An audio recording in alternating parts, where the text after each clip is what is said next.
Do you have any thoughts that you wanted to start off with? I had a couple. I don't.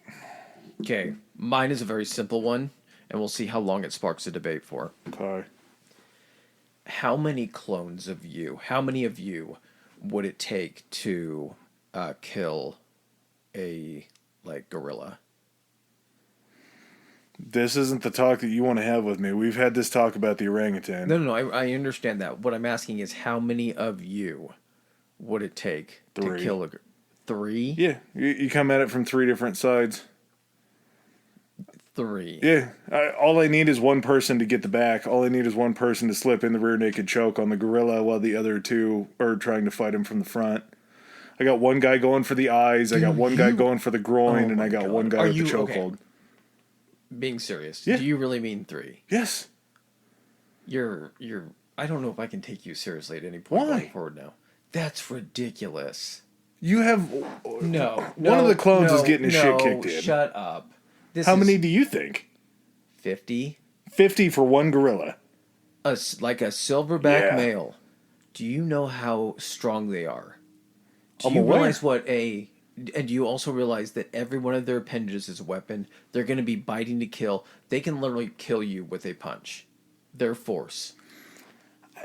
Again, I feel like I'm telling you right now, there is not a force three of you could exert that would even allow one of you time. I'm not looking for force. I'm looking for opportunity. No, those things are so fast. And Three of you, I'm telling you right now, your size, being a larger guy. Oh, that's not even a part of my thought process. I'm telling you right now, you wouldn't have the strength to rear naked choke a silverback gorilla. Their necks are just muscle. You wouldn't have the force. So what about the guy going for the eyes? Once that happens, You could not get your hand. Your either hand is getting bitten off by its mouth, or your hands aren't even getting close to its face, and it's gonna grab your arms and it's gonna literally go sideways and rip them off your body. I feel like if this was something, This is a ridiculous answer that you've provided. it was a ridiculous question. 3. Yeah. You go for vital spots. I'm not sitting there trying to outbox him or outsmart him. I'm going for the groin. I'm going for the eyes. If you can get to those things, if you shove your finger in a gorilla's eye socket far enough, you're hitting his brain. You're never going to make it that far. With two other guys to run deception? All it has to do is literally jump one of you and kill you with one hit. It could grab your head and slam it into the ground before the other two can even get over there and help. At that point, it's 2-on-1. Then, I'm guessing right now, anyone seeing that happen is going to freak out a little bit. And at that point, it's just going to pick one of you and kill you and then go kill the other one. This is...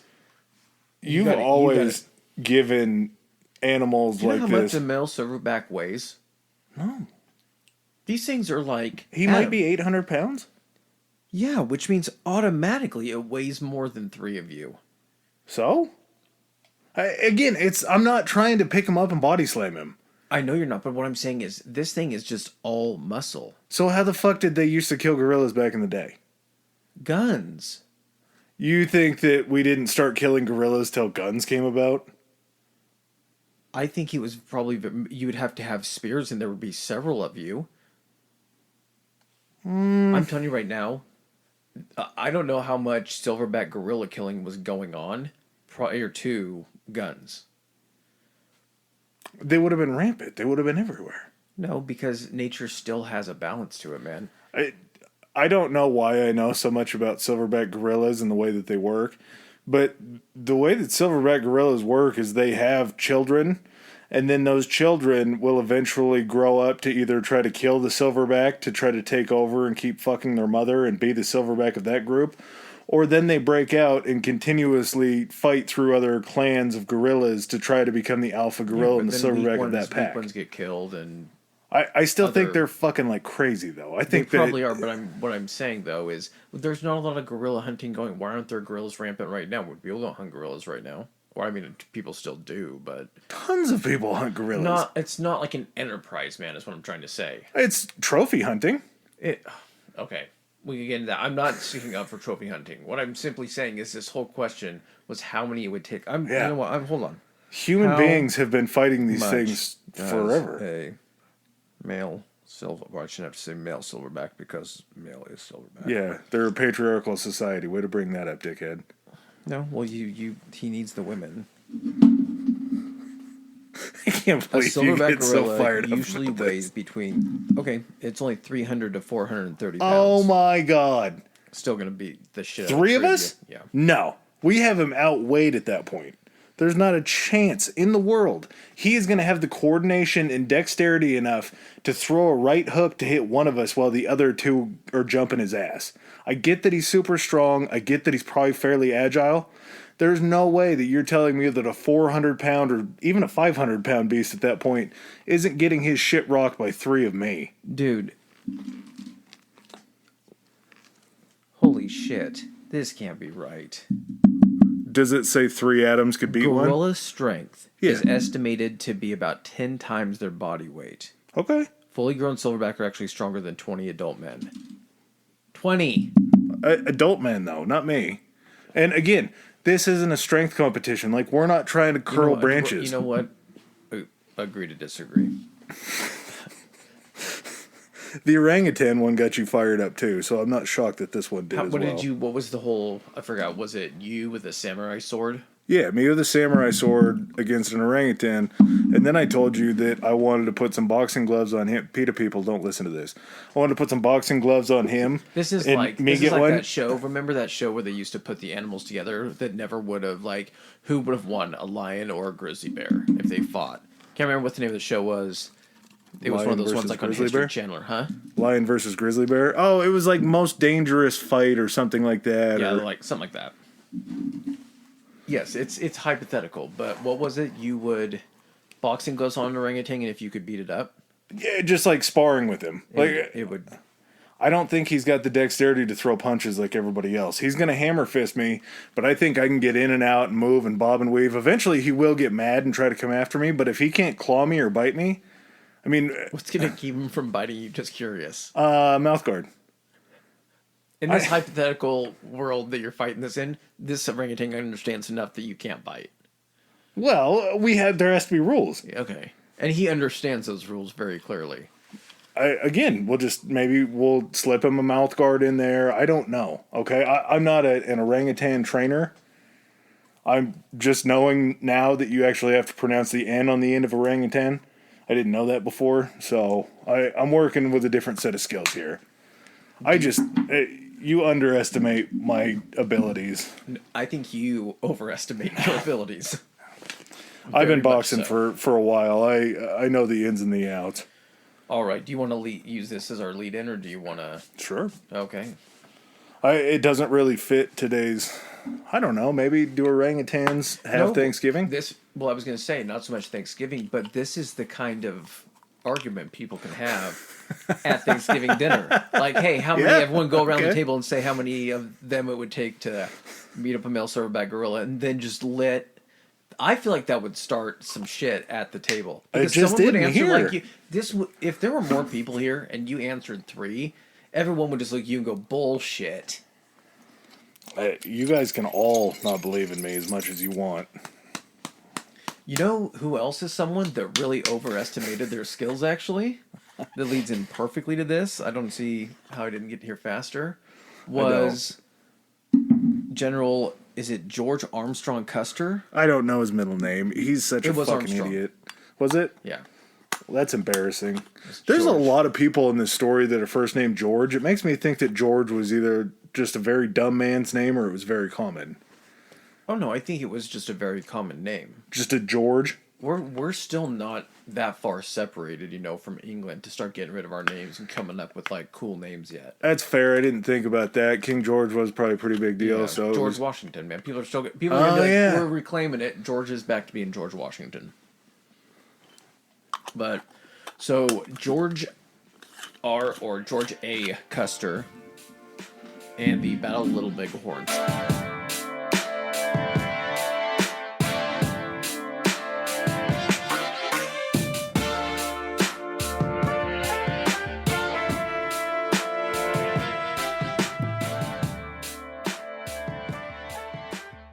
So why would we be doing this on Thanksgiving and not talking about the origins of Thanksgiving? I'm glad you asked that question because it is a great question. And it's something that you and I thought about for a little while when we were talking about doing this episode. And we've just kind of come to the conclusion that, A, the Thanksgiving story is kind of bullshit. B, nobody really knows what actually happened to start Thanksgiving. Is Thanksgiving the story of the first Thanksgiving? Is it the stork story that we still all believe? Like That's how Thanksgiving came about. Like how mommies and daddies are like, where do babies come from? And there used to be that, story about the stork that would bring a baby and drop it in its bassinet and everything like that. Is the first Thanksgiving story just super, super palatable to make us feel good? And at no point, no one was like, Like, you gotta be like, oh yeah, I kind of see this as bullshit, but you just go along with it because now the holiday's more about football and food and shit. I think that it's you kind of need to learn that at some point. As far as you almost need to be lied to more as a kid, and we've had this discussion with a lot of different topics, but you need to be lied to more as a child so you don't grow up to be a cynical asshole before you're ready to be a cynical asshole. You got to establish some other life skills before you're ready for the weight of honesty about like where we all come from. You need to learn a little bit more about like accepting other cultures and making friends and like burying the hatchet, which I'm sure that saying probably fits somewhere in this story, burying the hatchet. But do you think it's just a pun and like when they're clearing out the battlefield, like some Indian just makes him be like, hey, look, we buried the hatchet, and the other one's like, shut up. You're like, and someone else in the background is like, every fucking time he says this. We've done 8 wars and every time he fucking says that. Either that or it's just you like pointing to some dead guy with a hatchet in his head. He's like, hey, they buried the hatchet on that. That worked out pretty good. But I think they teach the story to try to like help with, I don't even know if I would say acceptance, maybe just like being cool with enemies or some shit like that. But it's clearly just a work of a story that I don't even know if, I've never really asked adults like, hey, why would you teach this way? Or other adults. I don't even know. Yeah, when you really think about it, I think it's just because that's always been the long-standing story, and it's not. It would be too much work to contradict the story at this point. I'm not saying it shouldn't be contradicted, because what ends up happening is even if somehow early white people and early Indians got together over a shared meal, the Indians will have taken smallpox back to their village, and everyone would have been dead. Now, what makes sense is if the story was then continued by the people that lived, the white people that brought the smallpox, they're like, no, we had a really good meal. We haven't seen them. They never called back. They never sent us back. I don't know if we did something or not. We're not going to go check. They'll call back. We sent them an RSVP for Christmas, but they never came back. For that one magical evening that we had turkey and all that stuff, that all of it wasn't actually present at the first Thanksgiving. That's probably, if you really were to say that event occurred, that's how it would have ended. With smallpox? Oh, yeah. Or the Indians dying by some other means. Yeah, well, we saw it in South America when the Spaniards came over. They handed off whatever it was. It wasn't smallpox. Yeah, what I'm saying is it's one of those. It's if someone just asked, honestly, what are we celebrating Thanksgiving? And people are like, well, to honestly acknowledge it, it's kind of shitty. Like, it's when we came over and when it said that we made peace or broke bread with, the Native Americans. And as his post, were these the last ones before you guys killed him, or were these the ones that didn't know anything because you just showed up? But at this point now, it's just like, yeah, you can acknowledge that that's celebrating something that was probably very tragic, but that's not really what the holiday is now. It's kind of a break. It's one of those just holidays during the last part of the year where you just get together with your family. It can be a gathering type holiday. It's like a warm up for Christmas. Yeah. Because you'll have sports on, which mostly you'll have NFL games on Thanksgiving. You'll have mostly basketball games on Christmas, which the NFL, I think, threw one on Christmas this year, so that should be fun. you start to get together with family. You start to kind of figure out like who you need to avoid talking to before or after at the dinner table, different things like that. You've practiced your meal. Usually a Christmas meal resembles somewhat of like a smaller Thanksgiving meal. At least in our family it does. I feel like you always have to go a little bit opposite. So like if you have turkey for Thanksgiving, I feel like you either got to go ham or like prime rib for Christmas. Prime I feel rib. like you can't. I feel like you can't do turkey like that. Boom, boom, turkey. I think it probably depends. I think usually we just get a smaller turkey. And See, I don't appreciate turkey as much if I try to go back to back. Because one of them is always going to be better than the other. It's either going to be like, oh, this one's better than the last one. Fuck, the one I made on Thanksgiving wasn't good enough, or it's going to be not as good. Turkey's And a fickle bitch. it is. It's kind of hard to screw up chicken. This year. Oh yeah, because you guys are gonna head out. White chicken enchiladas on a fucking beach for fucking Thanksgiving. Bet the Native Americans also probably wish they were having white chicken enchiladas on the beach.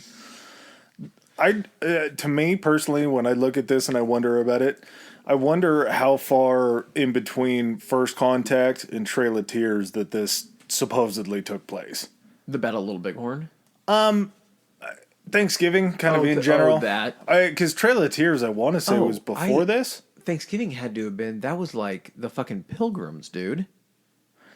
But Pilgrims were just Puritans, basically, right? It was supposed to be one of the earliest. Like it's supposed to have taken place like the first Thanksgiving somewhere in like the Carolinas, or something. I don't like that. Well, what I'm saying though is it was supposed to be like first, like very first contact. Very first Thanksgiving. That's what I'm saying is like, oh, hey, you're light-skinned people that we don't know. Oh, you want to share some food? Maybe it did happen, but then everyone died.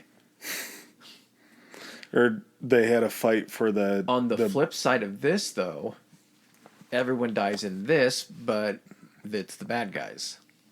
And surprise, surprise.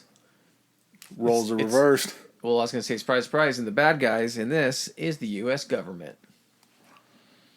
I feel like we're starting to... Do you think we're just falling into government conspiracy, or not government conspiracy, but just like, it's the government, man, podcast? Because I feel like everything we talk about that's related to the United States has some like government shady shit doing it. Is it because that's what the interesting stuff is? I think the government's done good things. It's not fun. Is it not fun to talk? It's not really fun to talk about those good things. I mean, we'll eventually talk about some of that. The Hoover Dam. They did the Hoover Dam. A lot of people died there. Vegas came out of it. Yeah. I think that this is something that not this story, not at all this story. The government should have never done anything like this. But the point of government is like a thankless thing for me, which I don't think that you should ever praise the government too much because it'll almost give them like a, hey, let's see what we can slip by these guys now that they're praising us. Mm-hmm. I think it's more important to call out the bad shit, to just let them know like, hey, we might be cooler now than we used to be, but you're still on our radar because we know you pulled some shit. Yeah. And for the longest time ever, probably the first fight for the government were the British. You think it was Brits first, or you think it was Native Americans first? Got to be Native Americans first, right? Well, before we had an established government, it would have been the Native Americans. It was kind of our greatest enemy in the beginning. Because it's the British-American War. Or the British-Indian... Yeah. Indian-American War. What the fuck was it called? French and Indian War. French and Indian War. So it would have been back when we had British backing. Because remember, that was against the French and the Indians. The name. It's not clever, but at least it tells you who it was against. That was when, essentially, it was the British in America. So as soon as we got done getting our independence from Britain, then we were like, westward ho. But guess who was living there? It was those pesky Native Americans who had been here way before us. All those guys that we kicked out of the first little original area. We're like, hey, you remember when you fucked us over and gave us smallpox the first time? Mm-hmm. You're coming to our world now, buddy. So the lead up to essentially Custard's last stand, I thought it was Custard for so long. Like the dessert? Yeah. Yeah. He probably custard in his pants once or twice during his whole endeavor. Yeah, I thought it was custard for a long time. Sort of soft in the center like an actual custard. Yeah. So this was kind of going back to the lead up for it. there had been just the westward expansion had essentially forced, Native Americans, not, it wasn't onto reservations at this point, but it was really starting to restrict where they could be. And the idea of reservations is going to kind of come in later to this. They started to it felt like they were just trying to kind of herd them into certain areas or put them in areas that we didn't want. Like Oklahoma apparently sucks. Sorry if you're in Oklahoma listening to this. This is just what we gathered from this information. It doesn't suck if you live there now. What I'm saying is that for the purpose of living there as Native Americans, it's good grazing land, I guess, but it's not good for farming. So like they couldn't grow their own stuff. So that's, I think, why the early United States didn't want it. We wanted other territory. I think, and don't give me, don't quote me on this, but I think that I had read this somewhere, that Native American territory in the country takes up something about 3% of the area in the United States. Mm-hmm. But it has 70% of fossil fuels and other resources like that on that land and underground. Good. Which it's out in the middle of nowhere, and that is kind of part of what led Americans to push them out in the middle of nowhere. And there were a few different things. Not fossil fuels. It was more you're saying just the resources of the land. Are you still talking back in the time of Little Bighorn? Well, back in the time of Little Bighorn, when they're defending the Black Hills in South Dakota, yeah, they're defending it because it's their sacred land, but America wants it back because they know that there's gold in them hills. Yes. And when they moved different tribes to different areas and put them on reservations, they never went through and did checks to see where natural gas was, where oil was, mineral rich deposits and different things like that. Well, don't say natural gas and oil because at this point that's not a resource that they're trying. They don't have the means to process any of that. No, but this point, it's the first inkling that, hey, maybe we shouldn't have moved them to this place. Okay. And over time, through the 30s, 40s, 50s, 60s, there's been an encroachment on the reservations and on the land that was set out for Native Americans because they found that these rich resource areas were reservations. That's what I was kind of wondering if you were getting at. Yeah, so they would find something beneficial that was on their land and be like, oh, well, we need it now. So you also have this area where they're putting all of these different, tribes together, and necessarily some of them don't all get along with each other. So you have as far as the Native American tribes, it was the Sioux. I know the Crow were there were some Crow that were actually on the side of Crow and Shoshone were the two main bands of Native Americans that worked with the government, that worked with the U.S. So it was. The Lakota was kind of the overarching large tribe, and then there were smaller bands within. The ones that we're going to talk about today, they were Cheyenne, the Ugalala, and the Hunkapapi. Okay, so the Lakota, the Dakota, the Northern Cheyenne, and again, these are going to be tribes that fit underneath those banners too, and the Arapaho. And then there were Arikara and Crow Scouts on the United States government side. Oh, and then I'll go ahead and break down essentially, because we're going to be mentioning names, kind of the command structure during this whole thing. So the commanders on the Native American side. And when we say Native American, let's just say I'm going to refer to them as the Native Americans are going to be the warriors, natives. Yeah, because but I also have to separate the fact that you also have Native Americans on the side of the U.S. government. So for the most part, when I say, I guess you could say the Alliance tribes, the ones that were on, essentially the ones that were getting forced out. And then we can just say the U.S. side or the American side for the colonialist side, whatever you want to call it. I'm thinking ahead. I'm going to screw it up eventually because if they're on the American side, I'm probably just going to refer to them as Crow or Shoshone because those were kind of the two that I know were a part of this. All right, so the commanders on the Native American ally side are Sitting Bull, Crazy Horse, Chief, Gull, Lame White Man, and Two Moon. Old Bear was one of them. Mm-hmm. And those were some sub-commanders under and everything. They were chiefs of these bands of Native Americans, and Sitting Bull was kind of their guy. Mm-hmm. And they had two that we'll get into talking about. I learned a little bit about these first two guys, Red Cloud and Spotted Tail. Bad motherfuckers. They were pretty sweet. Yeah, man. I mean, they're the chiefs of these tribes, and you got to be the baddest motherfucker in the tribe.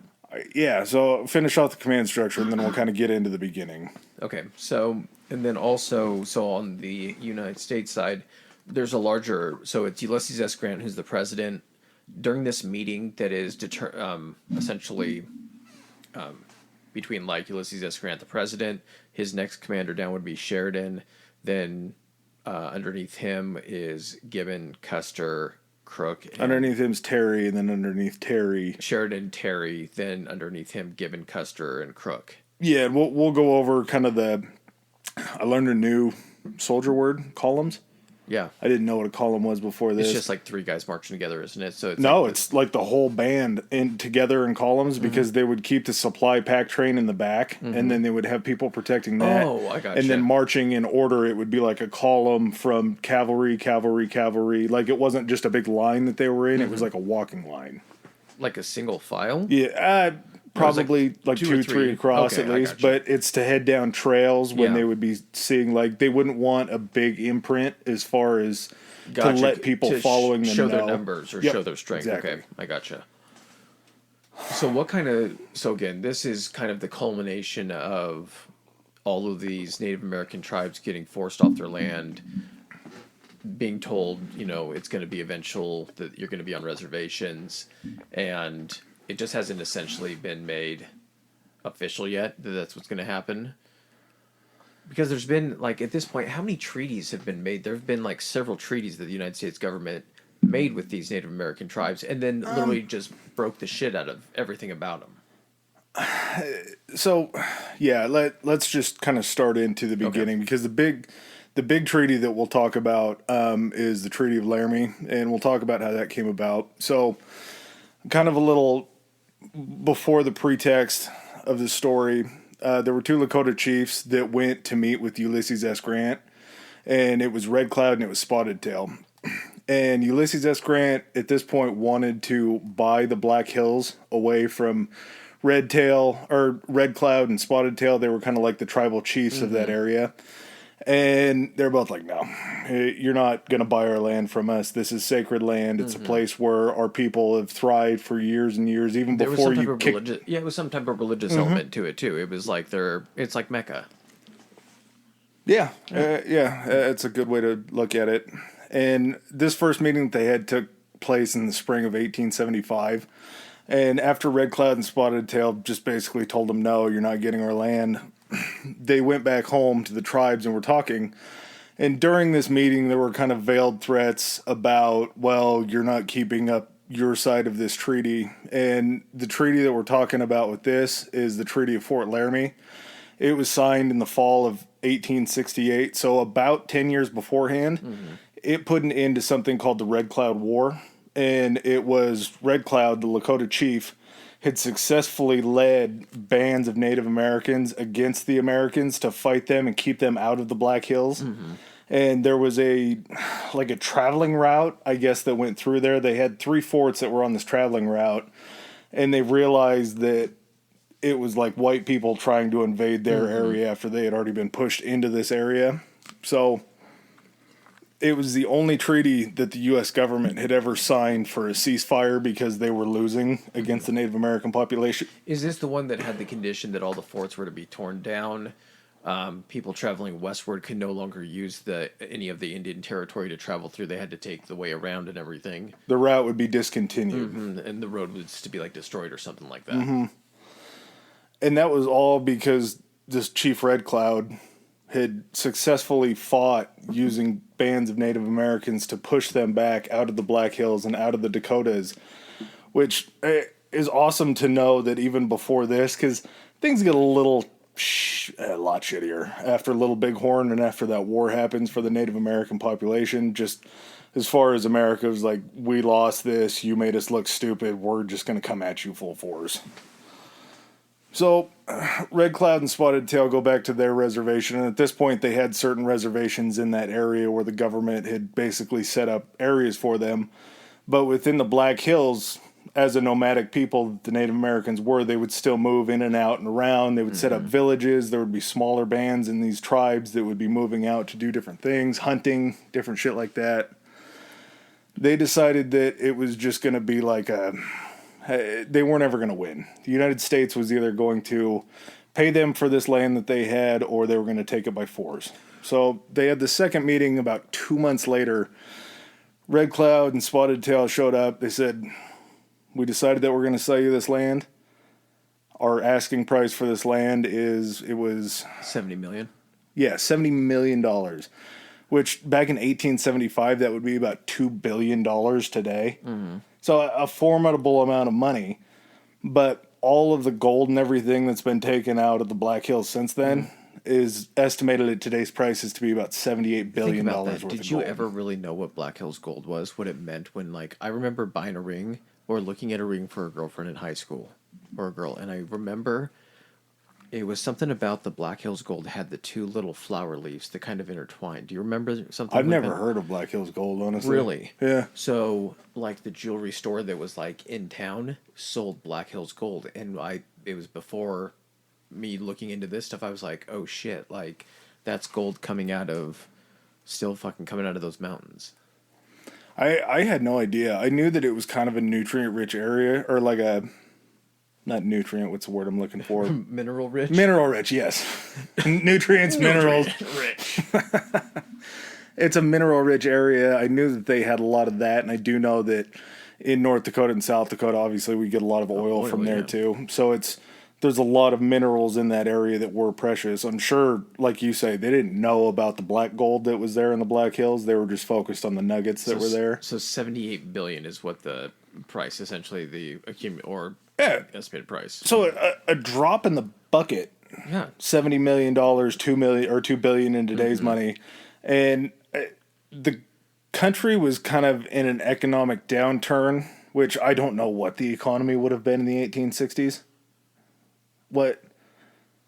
Slave trade, obviously, cotton, different things like that, but we didn't have like a full... Wait, what? Are you asking what the economy was like back this? Yeah. This was like 40 years after the Civil War. We still don't have the slave trade and cotton. That shit's done, man. First slaves came over in like the 1600s. This is in the 18... I'm aware. Okay, but this is after the Civil War, because a lot of these guys, like Ulysses S. Grant...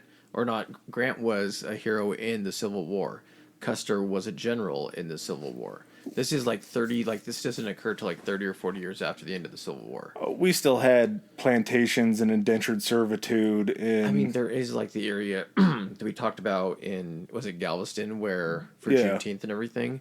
But no, like slavery was technically, I mean, there were places in the South that probably held on to it until they were forced to stop doing it. But this is 30 or 40 years later. Am I blowing your mind right now with this? No, I'm just trying to figure out what... That's why I think that... Do you think that... that could be where the economy might have taken a downturn because... The South didn't know how to... maybe they took it was such a huge part of the economy that all of a sudden... Okay. Yeah, no, that could absolutely describe the economic distress now that you point that out. Yeah. That makes some sense. But the economic distress was enough to where they wanted these Black Hills because they knew that it was a gold-rich area because it would force so many people to migrate out west, spread people out, start building additional, settlements out there. I think that was one of the big things, too, is they saw what happened when was the gold rush in California? 1949. That was... That's where we get the 49ers. Maybe it was 1849? Not 1949. It was after. Okay, 1849 maybe. I don't fucking know. Okay, hold on. Regardless, the other thing I don't understand with this is how would you transport $70 million to the Native Americans, and how would they secure that? It would be made up. There was a treaty that they had initially made. I'm not sure if it was the one in Fort Laramie. One of the initial treaties that they had with the Native Americans was basically they were trying to assimilate. What their biggest thing was, for a while, they would just make things so difficult on the Native Americans that they would almost be forced to assimilate into our way of life. Or the early settlers' way of life. That's where you fucking see, like, those images of, like, Native American kids being forced into, like, fucking Christian schools and shit. where they're trying to fucking reprogram everything. Like that was the goal. Is if they could like separate them, we could turn these savages into like contributing members of society, and it's so fucked up. It wasn't even contributing members of society, though. It was just trying to whitewash their ancestry and then hold them in these places. Because those, like the Native American schools that they had and the areas that they were taken to. They're all like, every school that was being built there, a hospital, when they were like saying, well, we're building schools and hospitals, everyone's like, well, how is that not good? Well, when they're like, missionary hospitals and missionary, like, no, like, you're trying to brainwash people. You're trying to convert them to your religion. A lot of them were run by religious organizations. Really terrible things. We'll talk about some of those in some later episodes because the Trail of Tears is fascinating in and of itself. The way that the Native American culture was just systematically shit on is such a sad thing, but it's so important to learn, like, that as bad as everything sounds, it's way worse than a lot of people realize.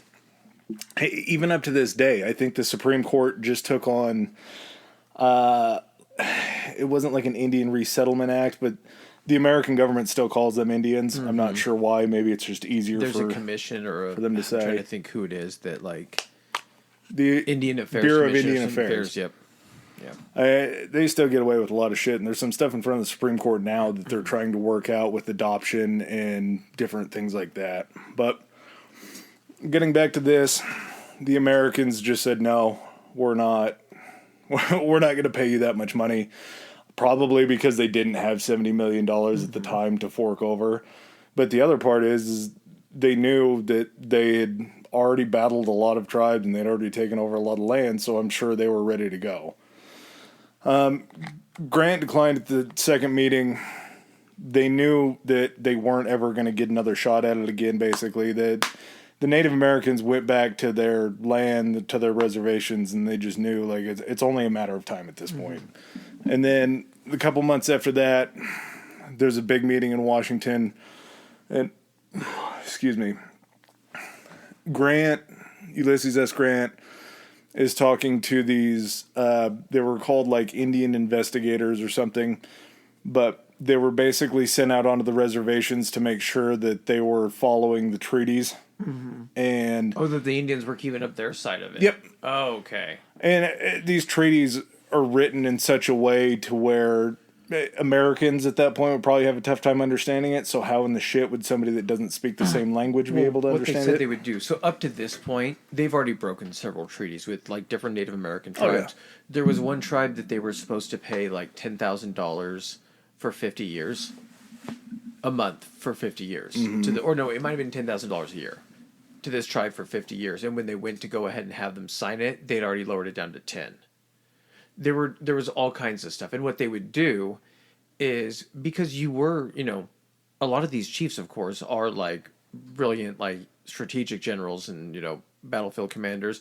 They can keep the economy of their tribes going. There's a lot of successful tribes. The only reason they're not around today is because came in and fucked everything up. Because we just continuously sowed discontent and shit on them and put their children in church or in schools.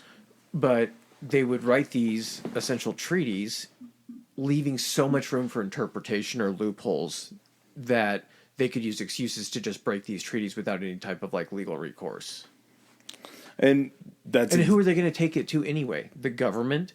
The government that they're bargaining with is not going to have their side. Like, you know what? We will hear your case. And it's just the scene where someone just turns around in their swivel chair and then is like, hi, what would you like to talk about today? And it's the same fucking person. You're trying to file a complaint against the person taking the complaint. You want to talk to a manager. Unfortunately, you're already talking to the manager.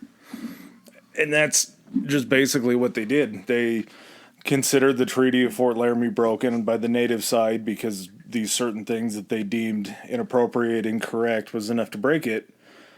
And prior to these meetings that they had in 1875 and 1874, Custer and 1,000 soldiers were sent kind of into the Black Hills to investigate. They wanted to put another fort on there in a different spot away from there because they had an inkling that there was some other things. Custer ended up finding some gold deposits there, comes back, tells Grant what he found. Grant finally greenlights the plan. Hey, we're going to step in there. We're going to make it happen. Okay, so before we go further in the series of events, since Custer's essentially going to be the main player in this guy is a fucking douche.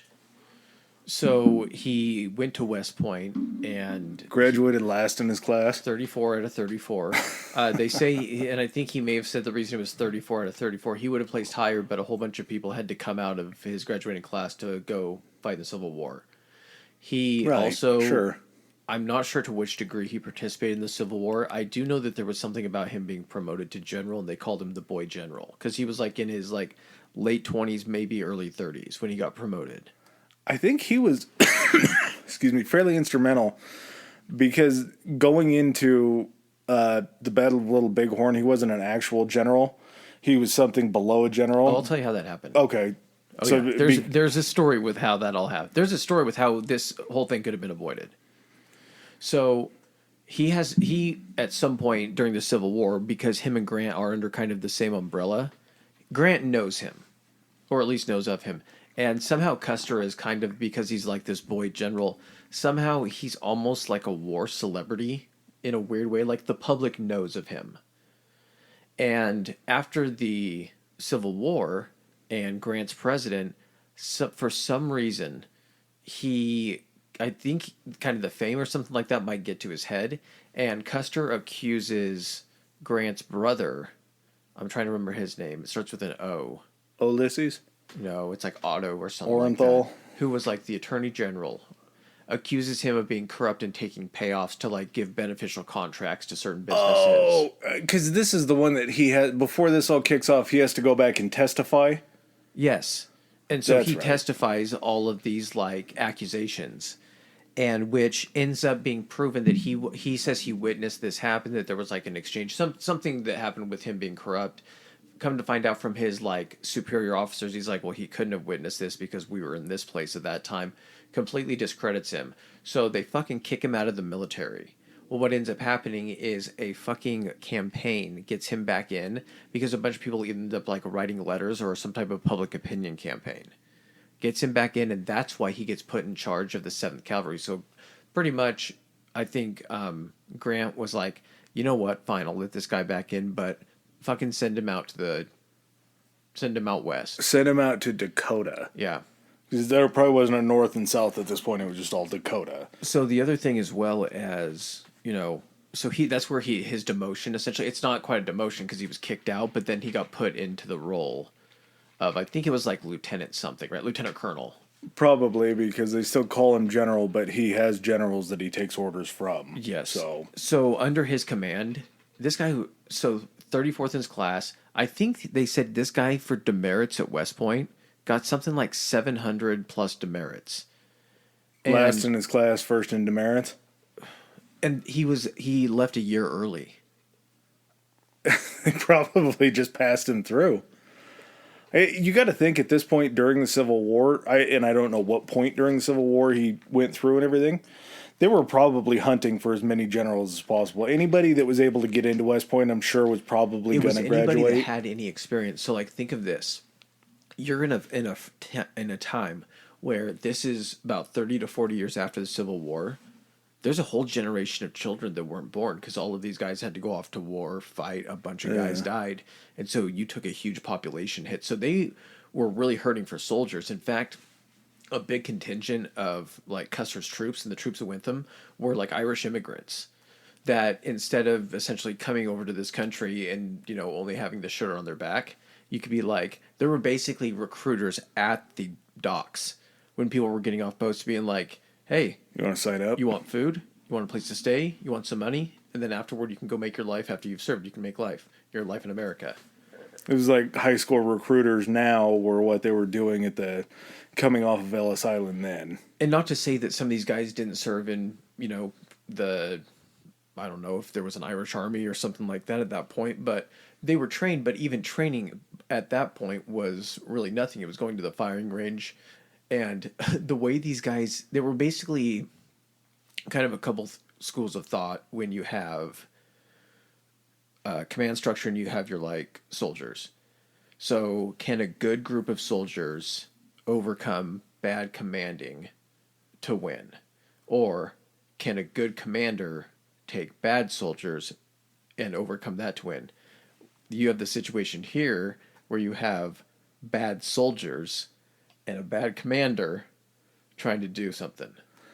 Well, from what it sounds like, Custer knew that he wasn't a good commander because, and we'll break it down kind of when the battle starts, but Custer has a lot of axes to grind with guys that are underneath him. A guy named Reno that comes up multiple times just consistently gets shit on by Custer. They had some sort of an old deal a few years before this. The big gripe was that Custer basically underneath his command was a bunch of like Custer loyalists. There were like 3 of them that were related to him. He even hired like one guy was his cousin who wasn't even a soldier, but he hired him as like a scout or a tracker. He didn't have any scouting or tracking skills. There was another one of his like cousins or brothers. It was a little brother that worked underneath that was him. like the cattle wrangler who maybe didn't have any experience doing that. So he would, and then he had a couple actual family members that he had put into command positions that they shouldn't have been in. It was nepotism. Yeah, and so like even these like Irish soldiers. So at this point, like the 7th Cavalry is essentially mounted soldiers on horses. Mm-hmm.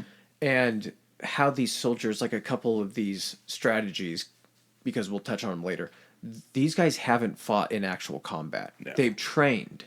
So any of the tactics that they have used to train, that's what they're taking into battle. They're not able to, they don't know anything else. And that's really going to come to play when this thing kicks off, is that you're going to see that all of these tactics that they learned or all the ways that they practiced are like just a detriment to their chances of survival. Well, you're fighting a completely different beast. Opposed to fighting the South and understanding like that there's only so many military strategies, fighting against Native Americans is a completely different battle. Well, because at this point, there's been 30 years of Native American combat, though. not to this point where they're fighting this many, though. No. And that was one thing, too, that was a huge disadvantage for, rightfully so, like, for the U.S. Army, is that they had this notion that the warriors in Native American tribes, when they were presented with combat or like an opposing force, would turn and run away. What it actually was is it's a strategic retreat where that's where you get the term parting shot. Is you would be running away and strategically pulling your forces back, so as they came in, you would be picking off their guys as you're retreating. So by the time they got to wherever your fallback point was, there would be a lot less of them. The Native Americans, like, that's like saying, well, they wouldn't stand out on the fields and fight us. Like, of course they're not going to fucking fight like that.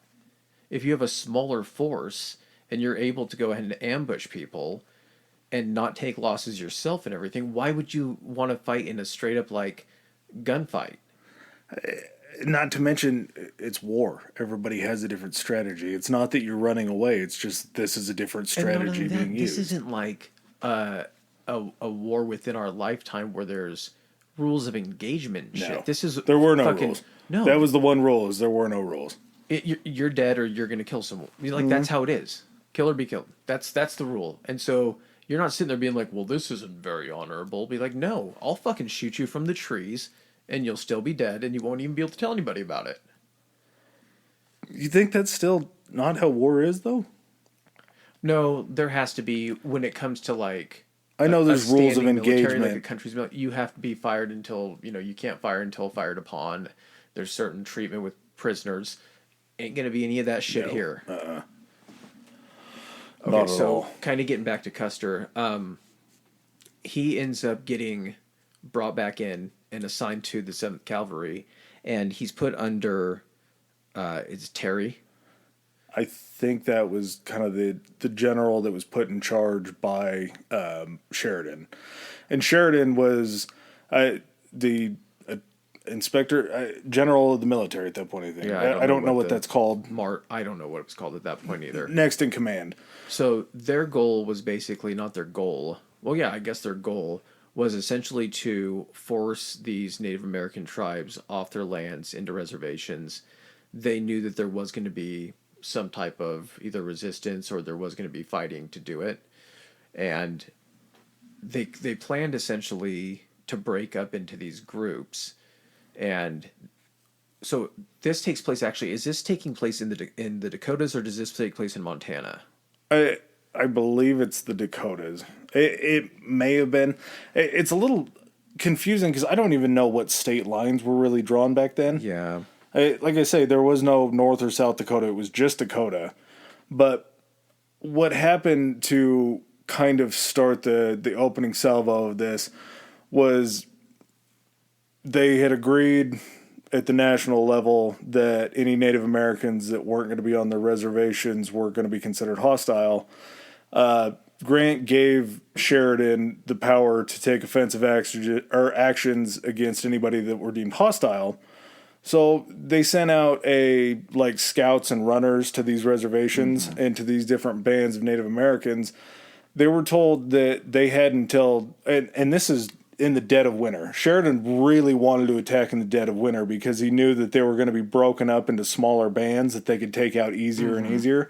I don't think he realized that nature and storms and shit don't really work to one side. Yeah, he wanted to attack, but I think this was sent out a few months before winter, because when they eventually got the messages, there were 3 camps of Native Americans. There was the "fuck you, this isn't your land, we're not moving." There was the "okay, but hey dude, winter's coming, we're still hunting and gathering food, so we'll make our way onto the reservations when we can make our way safely onto the reservations with our people." Then there was the camp of Native Americans that were like, "Okay, we're just gonna go now." And because there was a resistance essentially to it, that's why they were able to essentially launch that operation during the winter for some reason. I think it was a little bit. This all I think took place during the winter because the second meeting that they had was in September of 1875, and when they sent out the letter or the runners to the Native American tribes, they told them that they had to be on reservations by January 31st of 76. Oh, that's right. Yep. So it would have had to have been during the wintertime when it happened. Like you were talking about with the groups of Native Americans, there were the people that were just going to abide, go back to the reservations. There were people that were so far away physically from the reservations that they wouldn't have been able to make it in time. Yeah. And then there was that third group that was like, fuck you, if you're going to come, you're going to come. We're going to figure this out the way that you want to figure this out. And so by January 1st, any Native American that wasn't on a reservation... January 31st. Or February 1st. Because January 31st was the last day. That's right. So if you were still off reservation February 1st, your ass was considered hostile and you were going to be taken action upon once they run up to them. And I didn't really know a whole lot about... I'd heard a lot about Crazy Horse. I didn't know to the extent of such a warrior badass that he was. Obviously, he had to be. That's why he's getting that fucking... are they going to finish that? Is that finally finished? The Crazy Horse monument? Over by... it's right. It's it's at the very end of Mount Rushmore. It's like a different bluff. I'm sure they don't have their best and brightest trying to get that done as soon as possible. No, I think it's... Is it? I want to say it's done. That'd be something to look up. Yeah.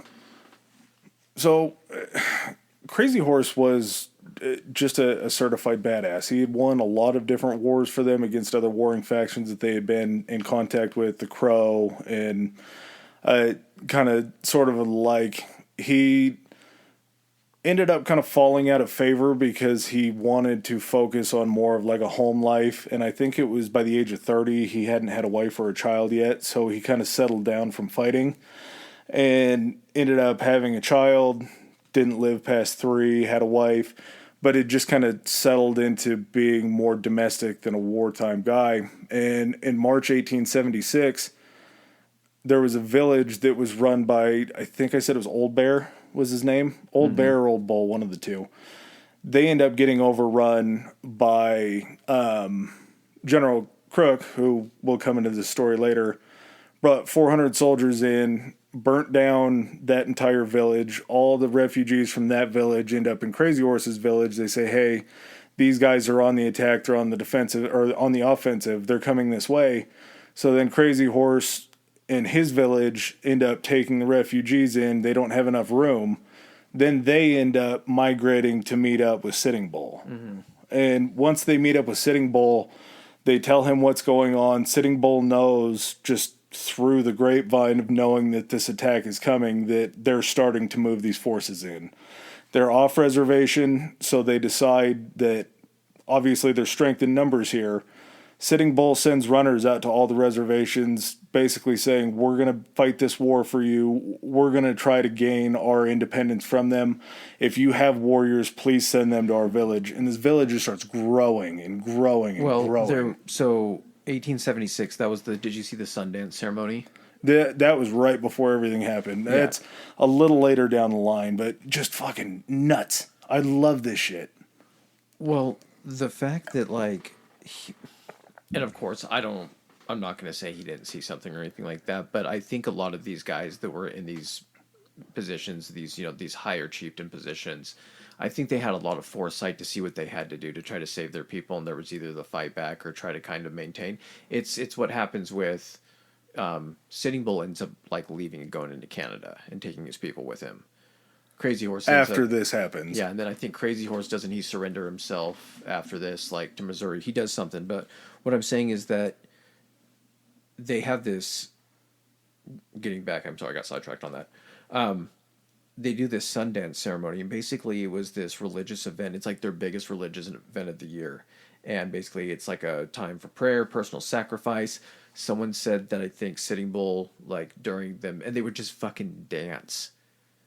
And, like, for days. Oh, yeah. And they said, like, during this, he was, like, carving off pieces of his flesh during this. And then he passed out for, like, 6 hours, probably from the fucking blood loss and the exhaustion. Obviously, they're using substances. I don't know if it was peyote or something, but something to elicit kind of more of a spiritual feeling. Oh, of course. And Sitting Bull, during this ceremony, when he goes up to dance for the sun god or whoever it is, they take 50 pieces of flesh from each arm as a sacrifice given up to the sun god. So he's literally having people shave 50 chunks of flesh off of his arms. And as he's dancing, I'm sure you're going to get to the vision that he had. As he's dancing, he gets this vision. And he sees, what was it? It was soldiers falling into his camp like grasshoppers from the sky. And this was at the same time that the U.S. military was conducting a summer campaign to force the Lakota and Cheyenne back to their reservation. So either he had the foresight to actually see that, or he just had a really good trip and saw the right thing. Because that was already something that had to have been something in his mind. But that just brought it full force. Yeah, it just triggered that emotion to maybe try to see an outcome, and then that's what he sees. He had to have been smart enough to know. He's like, there's like two ways this goes. Either we leave or they come. Mm-hmm. And we're not leaving. Yeah, came here to chew bubblegum and kick some ass, and we're all out of bubblegum. Like, you're there. You're planted in. Your village is growing, and from a lot of what I read, it was just the numbers of Native American warriors that were just piling into this village. They said that it turned from a village to a small town and from a small town to a small city in just a number of, like, weeks. Mm-hmm. And that was sort of one of the biggest failings of the American government was they thought that they were going to be fighting against, like, bands of 40 and 50 warriors at a time, which if you send out 200 guys or whatever, you'll be able to snuff out 40 or 50 guys pretty quick. Yeah. They didn't count on the strength in numbers that they were going to get to, and I don't know if it was their scouts that were maybe feeding them bad intel. No, it was complete underestimation of both the size of the village and the size of the congregation of the Native Americans. They weren't, like, they had no thought in their head that there would be an actual, like, battle. They thought it was all them just running away. That was just the common thought.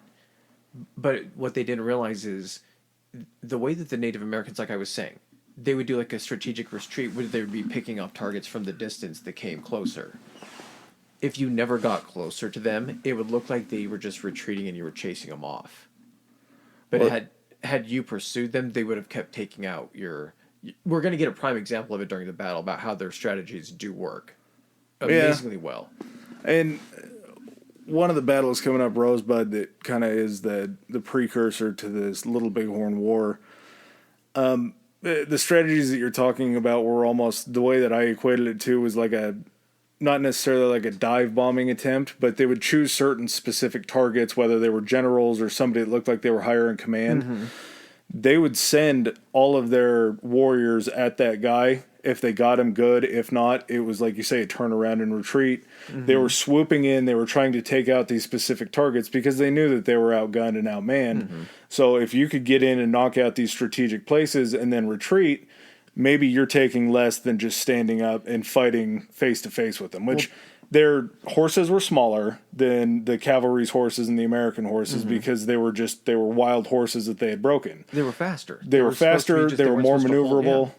It was, you were fighting like tanks against like cruisers. Well, also you have, they realized that at some point, if they take out the command structure, most of the cavalry troops don't know what they're doing. Idiots. They know how to take orders. They know what to do if someone tells them what to do, but they're not going to form up. They're going to turn and run. They had a very strategic plan, and they sort of abandoned it for better success. Excuse me, but this village that we were talking about that was under Sitting Bull, they had gathered bands from the Cheyenne, the Oglala, the Hunkpapa, I believe it was called, and this village, it spanned like almost the entire valley. They said it stretched so far, They like said it was miles. 100. They said 100 lodges. So that makes me. I think it was more than that. Towards when they finally. No. So it was 100 lodges. They said the population was about 4,000, and then it was also about 2,000 warriors. That's a hell of a lot.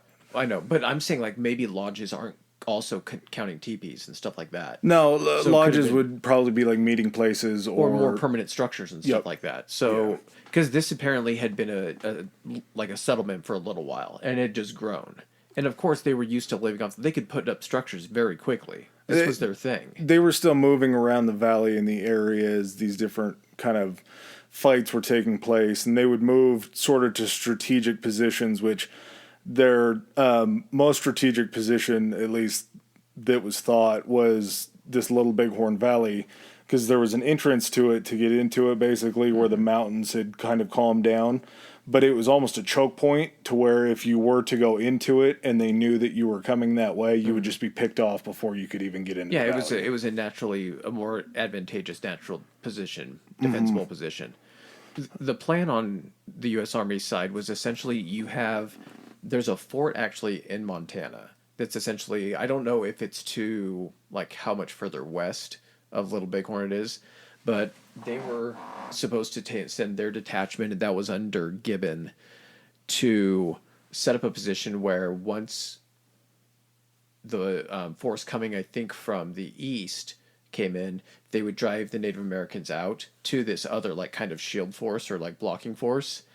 I don't know what their goal was, is to like capture them and then forcefully relocate them to the reservation, because like you said, at this point they're all hostile. So are they just trying to like force these people into like a kill box? From the way that I read it, it was they were coming from all these different angles until they got into the strategic positioning for Little Bighorn. The idea, once they finally got there, was Custer's force was a little bit better trained, and I think it was because he sent a lot of the new guys with Reno on the scouting missions.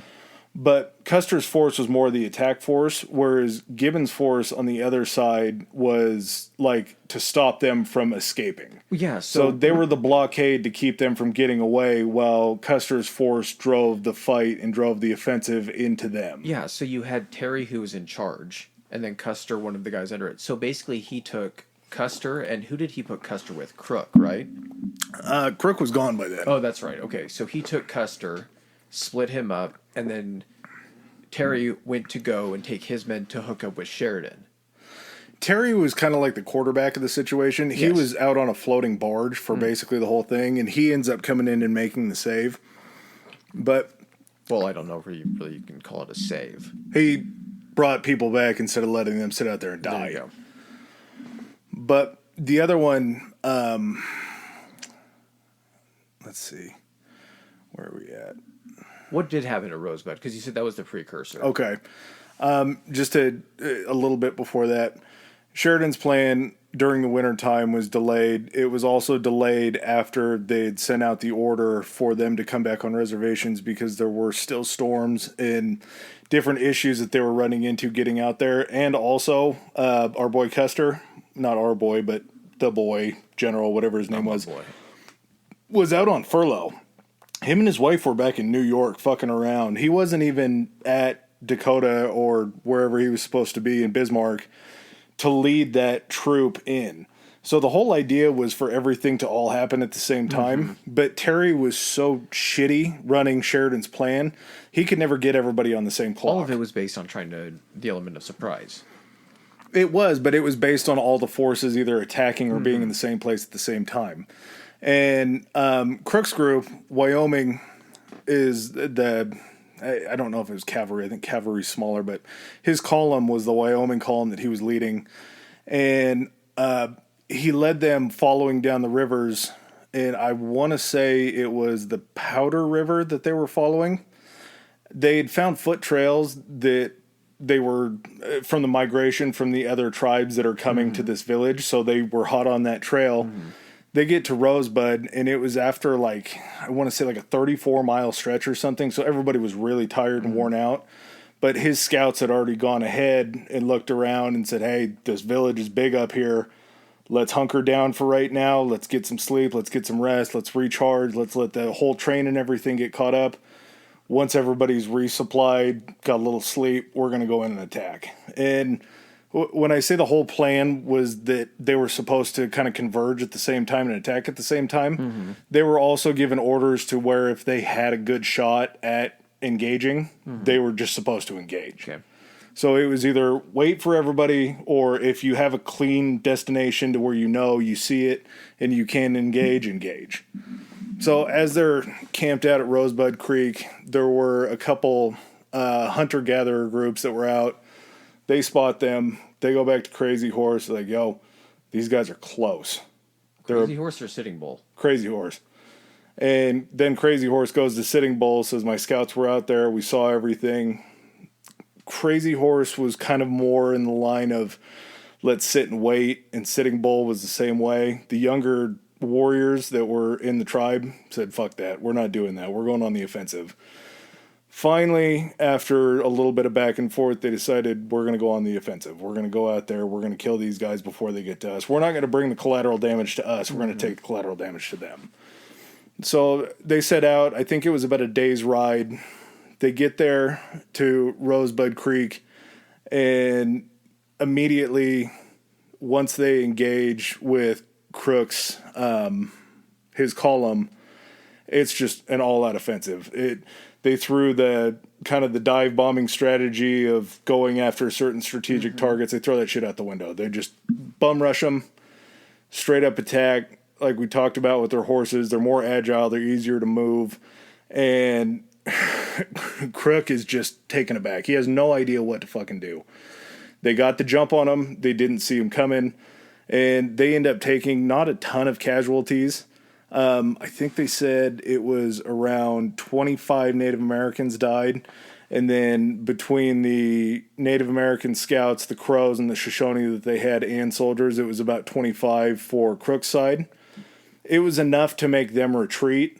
And the only reason that they got away the way that they did was because they made the Crow and the Shoshone that were with them basically be the last line of defense. As they were retreating, the Native Americans that they had on their side were the ones that were fighting the war against Crazy Horse and his band. So once they finally escape and get back, they go like all the way back into Wyoming. Like they go a fairly decent way back in, and they stop at this place called Goose Creek. They're trying to figure out what they need to do. And as Crook is talking to his kind of lead scout, he has a bad Native American name, but he says, let's go back. And the guy goes, no. They all just rode back into their village, and they're going to be waiting for us at this choke point in the valley. If we go through there, they're just going to slaughter us before we get anywhere.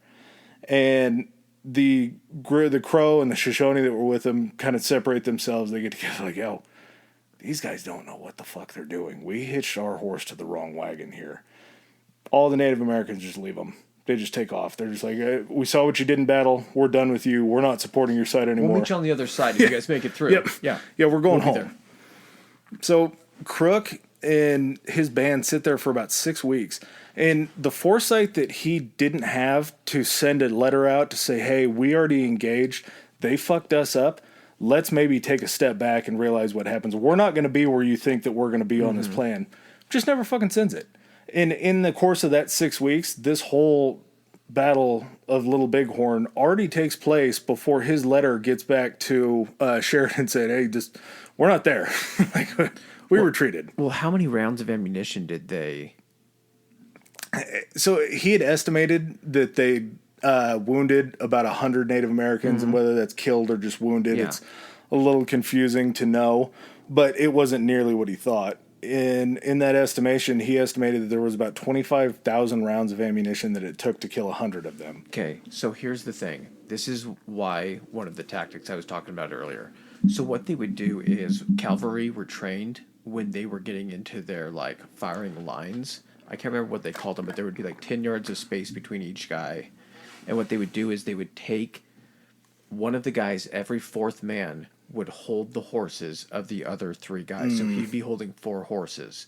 He would then be behind the command officers who were then back further from the line. Yeah.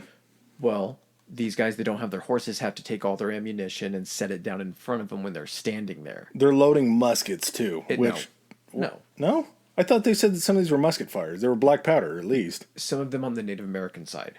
That I didn't know. Okay. I didn't know that Native Americans had guns at this point. So in this circumstance, during the Battle of Little Bighorn, they found that probably... And then, of course, they're estimating... They can analyze, like, because of course none of this got cleaned up. No. The shell casings are everywhere, so and people have just scoured that area looking for stuff.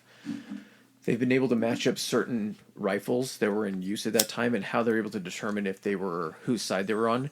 So, oh, that's right, because that's how they figure out about Custer. Huh? Yeah, so Custer, all of his men are equipped with a Springfield rifle and like a Colt revolver. 45. Each gun uses a 45 caliber. All of their casings were brass, is that right? I think, yeah, something like that. Theirs were brass, and I think his was nickel. He had a different kind of casing on his bullets because that's how they... We'll talk about that. They were in the revolver or something, maybe. So... A revolver. What the Native Americans had, though, because they were able to still do open trade at this whole point with, travelers, trappers, hunters, things like that, they'd acquired, like, different rifles, different guns.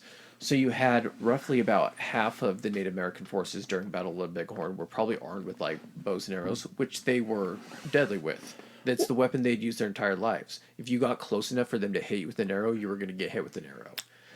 I assume the range of guns was probably better, but at range, I think the accuracy of a bow and arrow was probably better. So they had a mix of also half of them bows and arrows.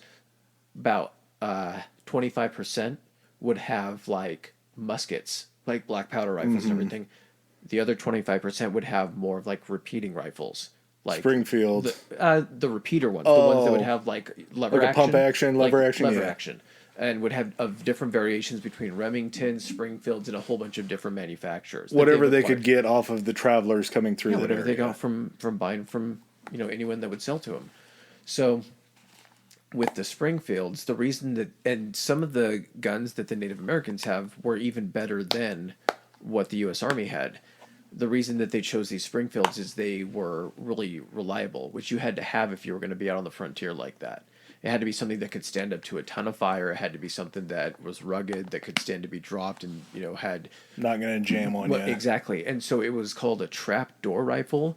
So you would have to fire, and then there was like a trap door that, like in the bottom that swung open, that you had to then feed another round into, close it, and you could fire again. Nice catch. Yeah. They found that you could fire about 15 rounds on this a minute, which isn't bad. Fire 3 seconds to reload. Not at all. But the thing is if you're within you're close enough range for the Native Americans to be getting you with bows and arrows, these guys would just grab a grip of arrows and be holding them in their hand while they had, holding it, and be just pulling them off their hands, or be putting multiple, pulling them out of a quiver in the back, loading it. There was some that could hold them between their fingers and then fire different ones while on horseback. So even though, I don't know how it would have changed, of course, if the Native Americans had only bow and arrow, of course. But it was pretty, as far as firepower goes, I think it's pretty formidable. Yeah. I had no idea that the Native Americans had guns at this point. It totally makes sense, though, with the trading and everything. It just never really entered my mind. And and think of it this way, too. Anytime they got in engagements with the army or someone that was attacking Native American land or anything like that, they took everything that they got off those people. yeah, They could acquire all their spoils ammo. of war. Exactly. They did a lot of their damage too while whoever they were fighting was on the retreat, because having the faster horses and just being kind of the skilled marksmen that they were, it's so much easier to fire off arrows and guns when you're not always being fired upon. Mm-hmm. So as these guys are trying to cross over these rivers to get away, they're still just getting plinked and picked off. And this basically takes Crooks all the way out of this whole entire fight. Like, he's just out of Little Bighorn at this point. He's back home in Wyoming. They've fucked off. They're not dealing with this. So now you just have Gibbons, who's in charge of the Montana column, and you have Custer, who's still in charge of the Dakota column. Yes, and then Terry is breaking off part of that to take and meet up with Gibbon. Mm-hmm. And, yeah, you're basically just... It's almost like a pincer move, or whatever they want to call it. I don't know what that is. Okay. So the only thing I know about pincer is when they talk about it in Super Troopers. Yes. Classic pincer fashion. They break up the Dakota group under Custer and then under a guy whose name is... where is it? Custer took the 7th Cavalry and they went southwest, and the other part of Montana... Why am I not remembering this guy's name, and why can I not find it on here? Montana goes to northeast to block the escape. So that's his name? That's kind of... that's all of Montana, so all of Gibbons' crew goes over to the opposite side. They're going to be standing at the other end of the valley. The opposite side, because they're coming out of that fort in Montana. Mm-hmm. Okay. And they break up the Dakota into... why am I having such a tough time finding this? Because I do not remember this guy's name. I'll take a bathroom break anyway. Okay. Let's look it up while we take figure it it out. out. All right, while we take a break from class and take care of some business, you can also take care of some business. If you don't follow us on Instagram or Twitter already, our Instagram handle is Historically High Pod. That's Historically High POD. And our Twitter is Historically High. That's Historically HI. All right, and back to our show. All right, back from PP. All right, so it's Benteen. Yep, Benteen was the guy that I was trying to put my finger on. Okay, so... He was sent away to continue scouting around to see what he could find. He had a lot of the reserves they had as far as like medical supplies and ammunition to replenish, which I don't know if they just didn't expect to need all that.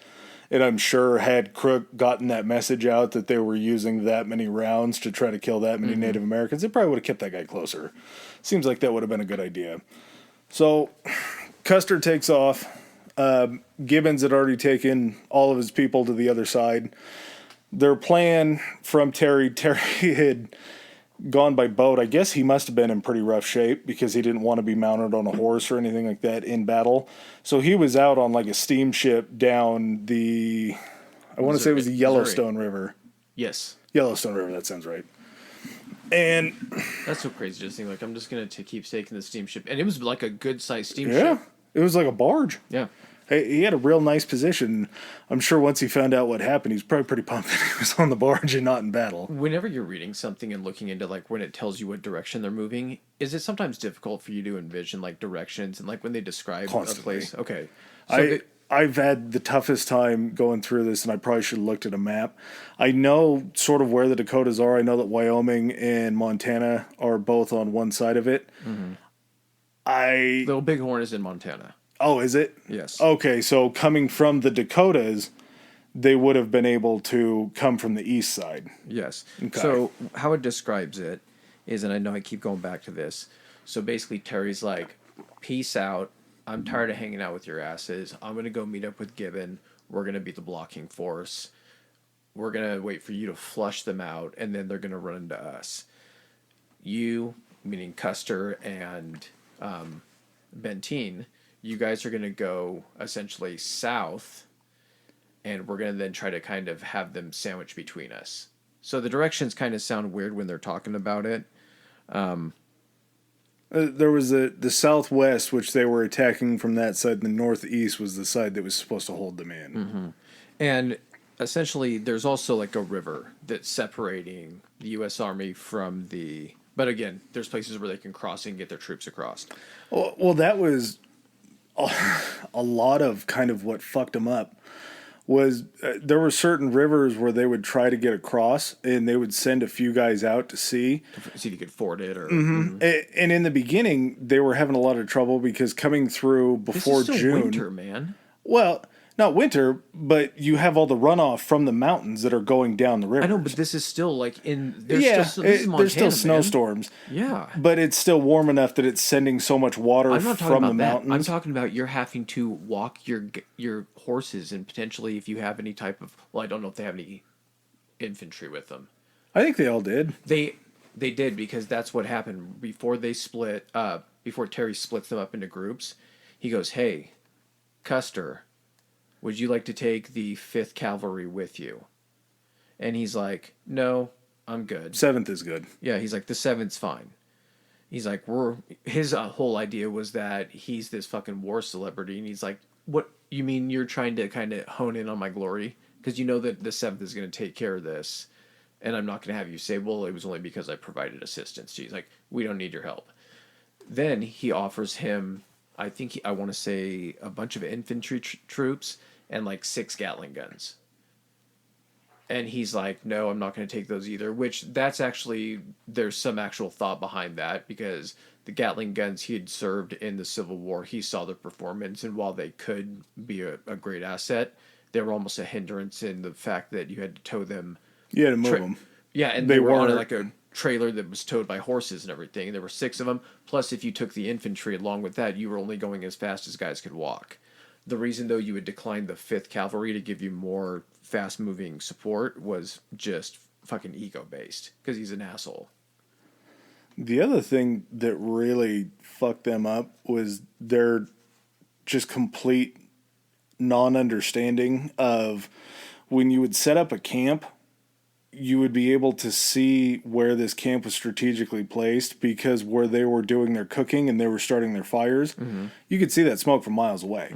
And a lot of their scouts were really pissed off, because when they would stop to camp at night, the scouts would go on ahead and they would look for other fires from villages or anywhere that they needed to be at. But in doing so, they would also be able to look back at their own camp and see how bad they were giving themselves away. Yeah. So even though they were advancing onto this big village that Sitting Bull had, they were still being seen as they were moving forward, because they couldn't hide these campfires well enough at night that the village would see them approaching just as much. I can't remember if it was Rosebud or if it was Little Bighorn, but at some point when they were trying to be discreet, they had like shot some buffalo. Like when they were just on like the other side of the hill from like the village or something. So they weren't being like super smart about this. And I can't remember, I'm not going to say it was in one of the other, it might have been in the Rosebud, I want to say. So the thing though with Custer is he's like, okay, we're going to sneak. Basically, this is all going to be, we need the element of surprise for this. So at one point he was having his guys march like at night to try to get closer, because they kind of had a general idea. They didn't know definitively where this village was. They didn't think it was going to be as large as it was either. I don't think they thought it was going to be as large as it was. I think they did kind of know where it was, though, because they were sending these scouts out to see the fires. But they could only scout as far ahead as they could then come back. Well, and they could only see so far out, as there's forest in this area and different kind of natural covers that you wouldn't be able to see the stretch. So at one point he tells Benteen, and I'm going to kind of set this up. So you basically have the area where Custer and the U.S. Army is moving. Think of them being like north.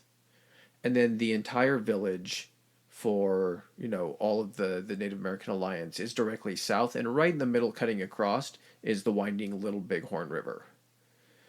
So kind of the order of how it goes is Custer sends Benteen out, and he's like, I need you guys to go ahead and go search over here for the village. Because they had, you were saying they had an idea. They had a general idea of where it might be, but it was still a huge lay of the land. Mm-hmm. So it wasn't like we know it's at this pinpoint. We have to like still scout. So he tells Benteen, he's like, you guys take your guys up to this hill and go scout and see if you can get a view. I'm going to start taking my guys essentially further down and get ahead of you guys. Well, Benteen gets up to he sends a couple of his scouts ahead. They get up to the top of this hill and they're able to see off in the distance, I think it was like 15 miles away. They're able to see a section of the village.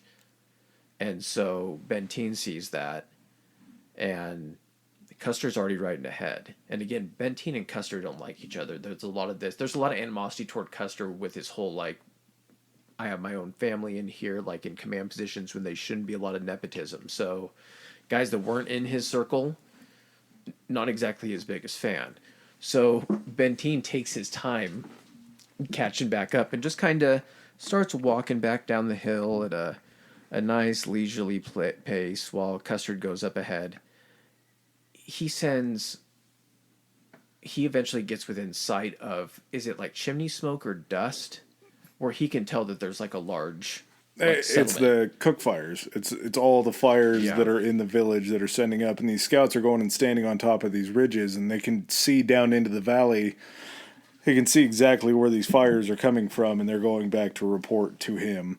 And part of the reason why I'm sure Benteen wasn't in a hurry to get back to Custer, but he also was saddled up with all of the donkeys that had been pulling shit for days on They had end. the baggage train. And yeah, like the supply train. you can only move those animals as fast as they're willing to go. Mm-hmm. It's not like you can kill them if they move slower and everybody else moves faster. You're just at their pace. Yeah, exactly.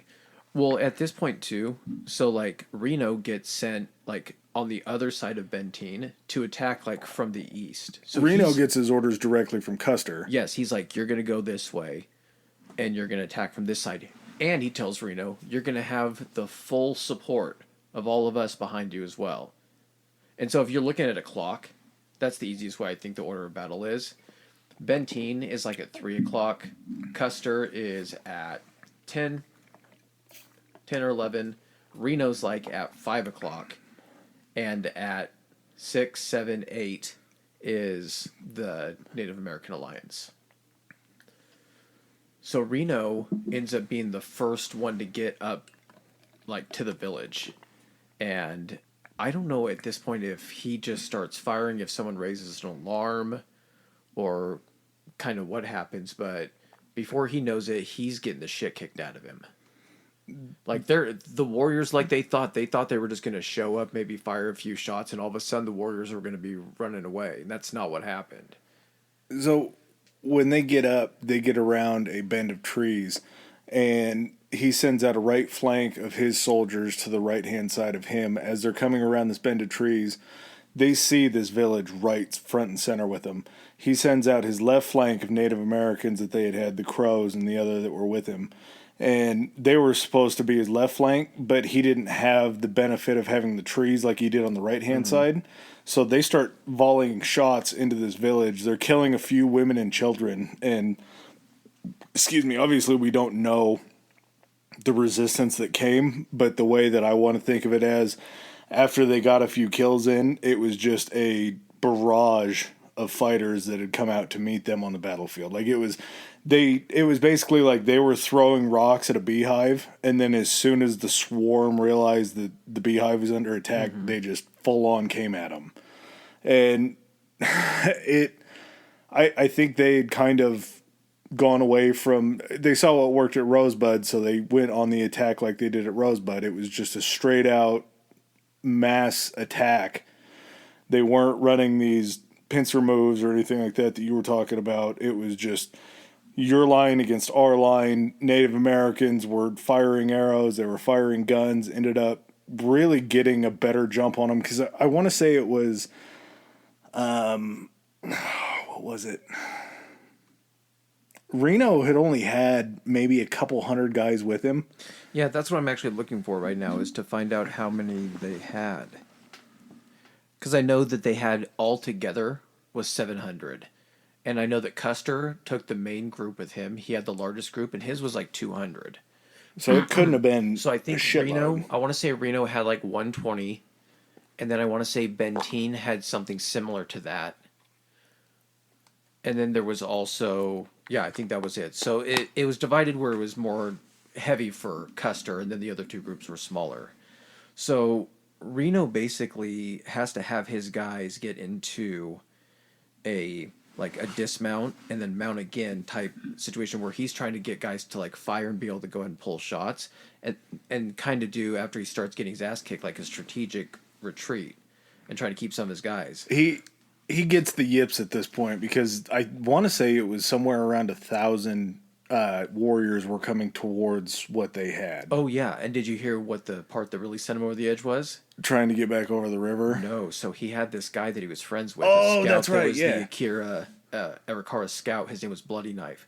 He was shot in the head, and it splattered the brains and blood right into Reno's face. he got Jackie O'd. Oh man. And so, not saying this guy shouldn't have fucking been there. Yeah, he shouldn't have been standing there. Yeah, you're coming. I need to go ahead and say this now. At no part of this podcast am I pro U.S. Army here. No, we're pro Native American. Yes, through and Native through. American all the way on this. That's why we're telling this story, because Thanksgiving the Native Americans don't get their shine. They got their shine. Yes. So, at this point, Reno is trying to pull his guys back. And during the course of this battle, at a certain point, there's going to be 3 hills we're talking about. One of them is going to be Custer's Hill, where he has his last stand. There's Reno Hill, and then the Reno Hill is along with, he's going to meet back up with Benteen. He's going to come back in here in just a minute. And then there's Calhoun Hill or something. So there was a center hill kind of in between them. And to me, it sounded like they were more like ridges, like ridgeline. I feel like there were more ridges than hills, but there were valleys in between all of them, so I'm sure you could call them a hill.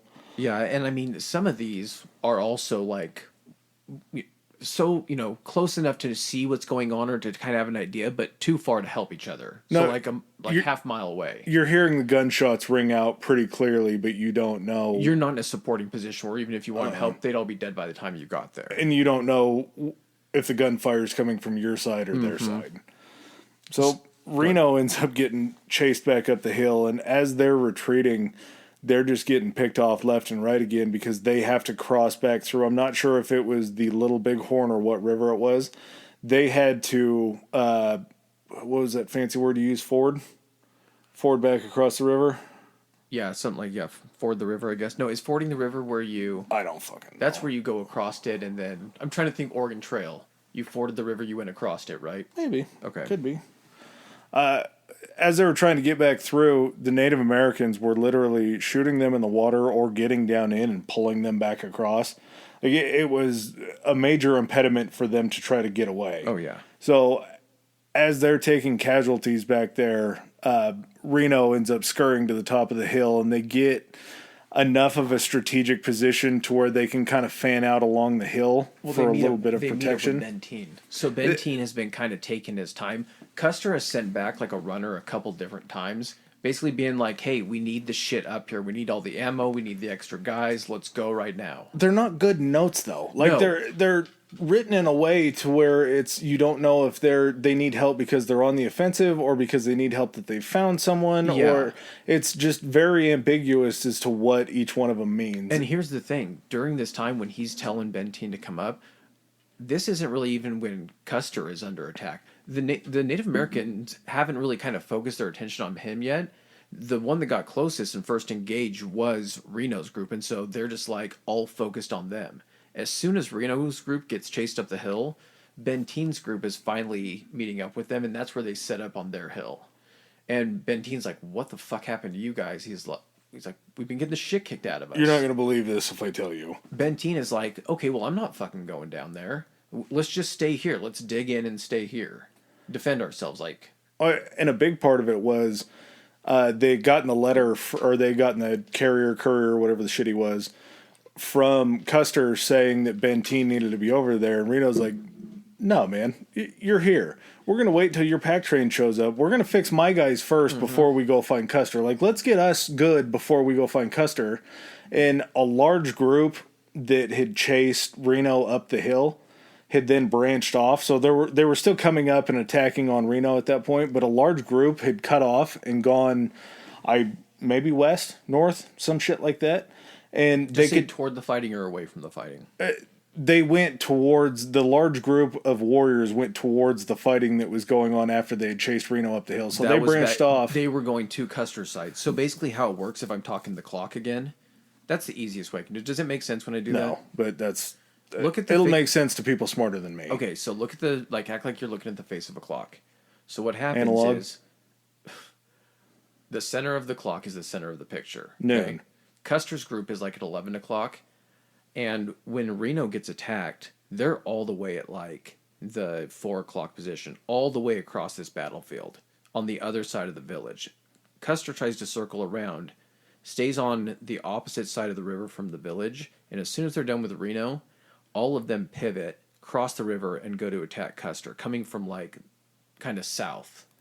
I don't think it was quite all of them though, because Reno was still had to create a defensive and position. of course at this point it's not like as soon as like they start Reno and the Native Americans start fighting on their side, the whole village is being. It's not like everyone was alert at that point. That was just the first people to initially respond on that side. You have this entire village where you got 2,000 warriors that are all of a sudden waking up and realizing what's going on and are taking up arms and getting on their horses. So there's a lot of like forces getting marshaled at this point. Reno and Benteen are hearing fire off in the distance too. Like, so it's not just them under attack. The funny part about the whole Custer and his last stand is the only information that we get from Custer's last stand comes from Native American sides and then what they found afterwards, because none of the men that were with Custer ended up surviving. No, people from Reno and Benteen's Hill did survive. Yeah. Because they were also closer to the point where they could actually retreat and get back. Custer's side ended up getting cut off. And nobody survived. I think he had 200, it was somewhere around like 210 troops that he had taken with him. And every single one of them was slaughtered and massacred. And this center hill that we're talking about, maybe it's a center hill. It's somewhere where I think they had a better vantage point of Custer's Hill. They were watching down below as the natives were on their horses, and all they could really make out was that the natives were firing at objects on the ground. Mm-hmm. Turns out what was happening was the natives were flying around on their horses, and they weren't just shooting at inanimate objects. They were shooting at all the soldiers that were trying to retreat and get away from where Custer's Hill was happening. Mm-hmm. So Custer's last stand was taking up on top of the hill. Yeah, they could see in the distance that these Native Americans were firing on objects. They didn't realize that they were either going through and putting kill shots in these people, or if they were just escapees that were trying to get away. Well, and so as soon as they start going after Custer, he kind of retreats and starts pulling the men up this little hill. Now, this is going to sound weird, but the way it's been described is there wasn't enough room at the top of the hill for all of his men. Which, at this point, I don't know if you have your full 200 or if guys have been picked off. I'm assuming some guys have been picked off, and you're all up there with your horses and shit. So Custer, of course, we're also talking about ranges that are like, talking about like rifle warfare. So if they're saying not everyone could fit at the top, I'm not saying you got 200 men packed together. Everyone's still kind of spreading out. And you're ineffective packed together. Correct. So you would think you would have the advantage of the high ground, though. However, all they had to do is the soldiers, some of the Native American tactics, what they would do, they weren't just going to charge them head on. They had rifles, everything. So they would kind of encircle them and just ride around in circles and make these little glancing passes and just take and pick off one guy when they came in. They would start to circle tighter as they took out more people. Exactly. Or they would try to also separate groups. Like if they would like sweep in and try to kind of pick off like stragglers. And so you had Custer on this hill, and he was able to arrange. They were the ones that I think held out of all the people that actually died. The people on Custer's Hill, I think, were able to hold out the longest, just strictly because they were also the soldiers that were around a command structure where he could be telling them when to volley and when to all fire at the same time to hold off. But they also, the way they described it, apparently, like, the Native Americans would be far enough down the hill where they couldn't get rifle shots at them, but they could also just arc their arrows and just launch them into this area where these 200, whatever guys were Custer's troops. The other issue that the Native Americans ran into, which brilliant to use your surroundings on the American part, but all the horses and dead men and everybody that had already been picked off and taken down, they pulled them up and basically turned them into barricades that they could hide behind. So these animals or dead soldiers that were in front of them were taking the brunt of all the fire They were power. using meat sandbags, is what they were doing. Basically, with the yeah. Meat sandbags is probably the best way to what they were put finding that. too is the Native Americans knew, it would take with those calibers, unless you were perfect with your shot, it would take a few shots to kill a horse. Oh, yeah. You could just wound a horse though, and it could survive. But what it's gonna fucking do when you wound it, it's gonna fucking run. Gonna go nuts. Well, all of their shit's still on these horses. So the Native Americans were finding that they were aiming at the horses to hit them too, because it was taken off with all of their supplies, and it took off with their cover and their means of escape. Fucking smart. Very smart. Yeah, those horses are just a cache of items that are needed to fight and so that's the war. why they ended up. And of course, at this point, all of the people with Custer have just been getting their. Everyone's been dying. Mm-hmm. They know that this is. No one's going to come in and save them. They know that this will be essentially why this is named Custer's Last Stand, is because this was everybody's last stand that was in Custer's area. Mm-hmm. And So- it's as a direct result of him having no fucking clue what he's doing. Stupidity, hubris, whatever you want to call it. He thought a lot. I don't know if maybe he underestimated the Native American forces and how smart they were and how big their He group of believed that warriors were. they wouldn't put up a fight. That it would simply be him picking them off as they ran. The other thing too, I don't know if I mentioned it, when Custer was able to actually scout, when his scouts found a location to be able to see it, they could see a lot of the village. They were his Native American scouts. I can't remember what not our Kara. What were the other ones? Crow. Crow. And so when he went to go see it, he had not. They had seen it at night. Could tell the size of it. By the time they got back to Custer, Custer was able to move up to actually take a view. It had been morning, and it had raised the mist in the valley, and it completely concealed all of it. So he was making his decisions based off what he was told, without ever actually seeing something or knowing even the strength of his enemy. There were several points at this when they were like, they could have been like, we don't know enough about this. We don't know how many guys are here. Well, and that they were jumping the gun so much, but I do truly believe that Custer, and they alluded to this before when he branched off Benteen. Benteen was kind of pissed because he got sent away to go a completely different direction. I don't know what the thought process was between successfully winning a war back then and how much shine you got. Benteen thought that he was partially sent away because because Custer wanted basically all the glory for himself. He did. Custer would bring, this is going to sound weird, but you would somehow get did I already use the term war celebrity? Yeah. So that's what he kind of was. And one of the things that they would do is they would bring journalists with them on these campaigns, not necessarily to the battle itself, but with the whole baggage train and support system, be able to kind of wine and dine them, make themselves, and then they would use that to further political careers when they came back, so people would know their names and know their accomplishments and everything. Maybe Custer could get back to New York instead of being stationed in... If you had to pick out, just based on what we know of this douchebag, who would play him in a movie, dead or alive, do you have someone you're thinking of? It depends on, are we talking historical documentary? No. Like a movie about just you get to see Custer as just the asshole he is. He's the villain. He dies. Who's it going to be satisfying to see play that role? Oh. Or who would be good in that role to be the bad guy? Initially, my first thought was Rodney Dangerfield.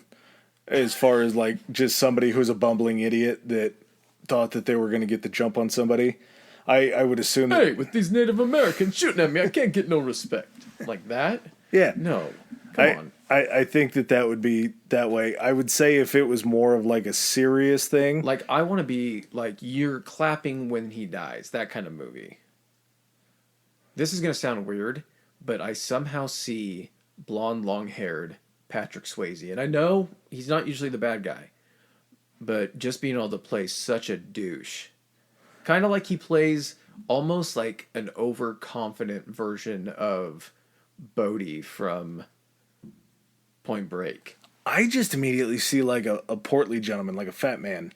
I see somebody who's round in girth. I see someone who's Like more of a Ben Franklin frame is what I see. No, I see someone who's like the pompous asshole, like the prince in Shrek 2. Oh, I'm just talking Charming. about physically. Like physically, in order to match it, like I feel like this is more of like a Marlon Brando body type. Really? Yeah, I think. Oh, just from like a pear shaped man who has an inflated sense of ego. Because there's something that, and we'll talk about it when we get to Custer's Last Stand, which we're right on kind of the precipice of. But when they go through and they kill everybody in Custer's cluster, it's a nice one. I had to think about it for a second. Custer clusters. But they're looking for this great American soldier that they've been talked about, and he had long blonde hair. And before Custer went out onto the battlefield, he had long, flowing blonde hair. He actually cut it when they were in New York before he came back. Mm-hmm. So they were circling around Custer's area looking for this long-haired killer that they knew was like, he'd taken down a lot of Native Americans, and he was a war celebrity like you were talking about. They knew that there was somebody out there like this. They had no idea that it was Custer that actually had the long blonde hair that they were looking for because he had already cut it. So they were searching around the battlefield, obviously killing off everybody, but they were looking for this great war hero that they wanted to basically scalp or behead to have this long blonde hair with them. But they didn't touch him. Because they didn't know, because he had cut the long hair, and that was the only defining... But he would have still been blonde, right? Here's the thing, though. He was one of the only bodies they didn't touch. Yeah, and they knew what, like, what a rank was. You think they knew that? Yeah. Dude, you have these, like, you have these Native American guys who are, like, negotiating treaties and shit. Like, that's one thing, too. Because, again, like you were saying, we only get the Native American side of it, which is really the only side of it in this scenario. The best side of it. Yes. And you had a couple accounts of, like, Native American soldiers saying that they were the ones that killed Custer. They were shooting guys in the back while they were trying to get away on their horses. One guy said that he had shot a guy wearing a buckskin jacket, and that was, like, the famous thing that Custer was known for, was, like, wearing a buckskin jacket. I could see him with the fringe.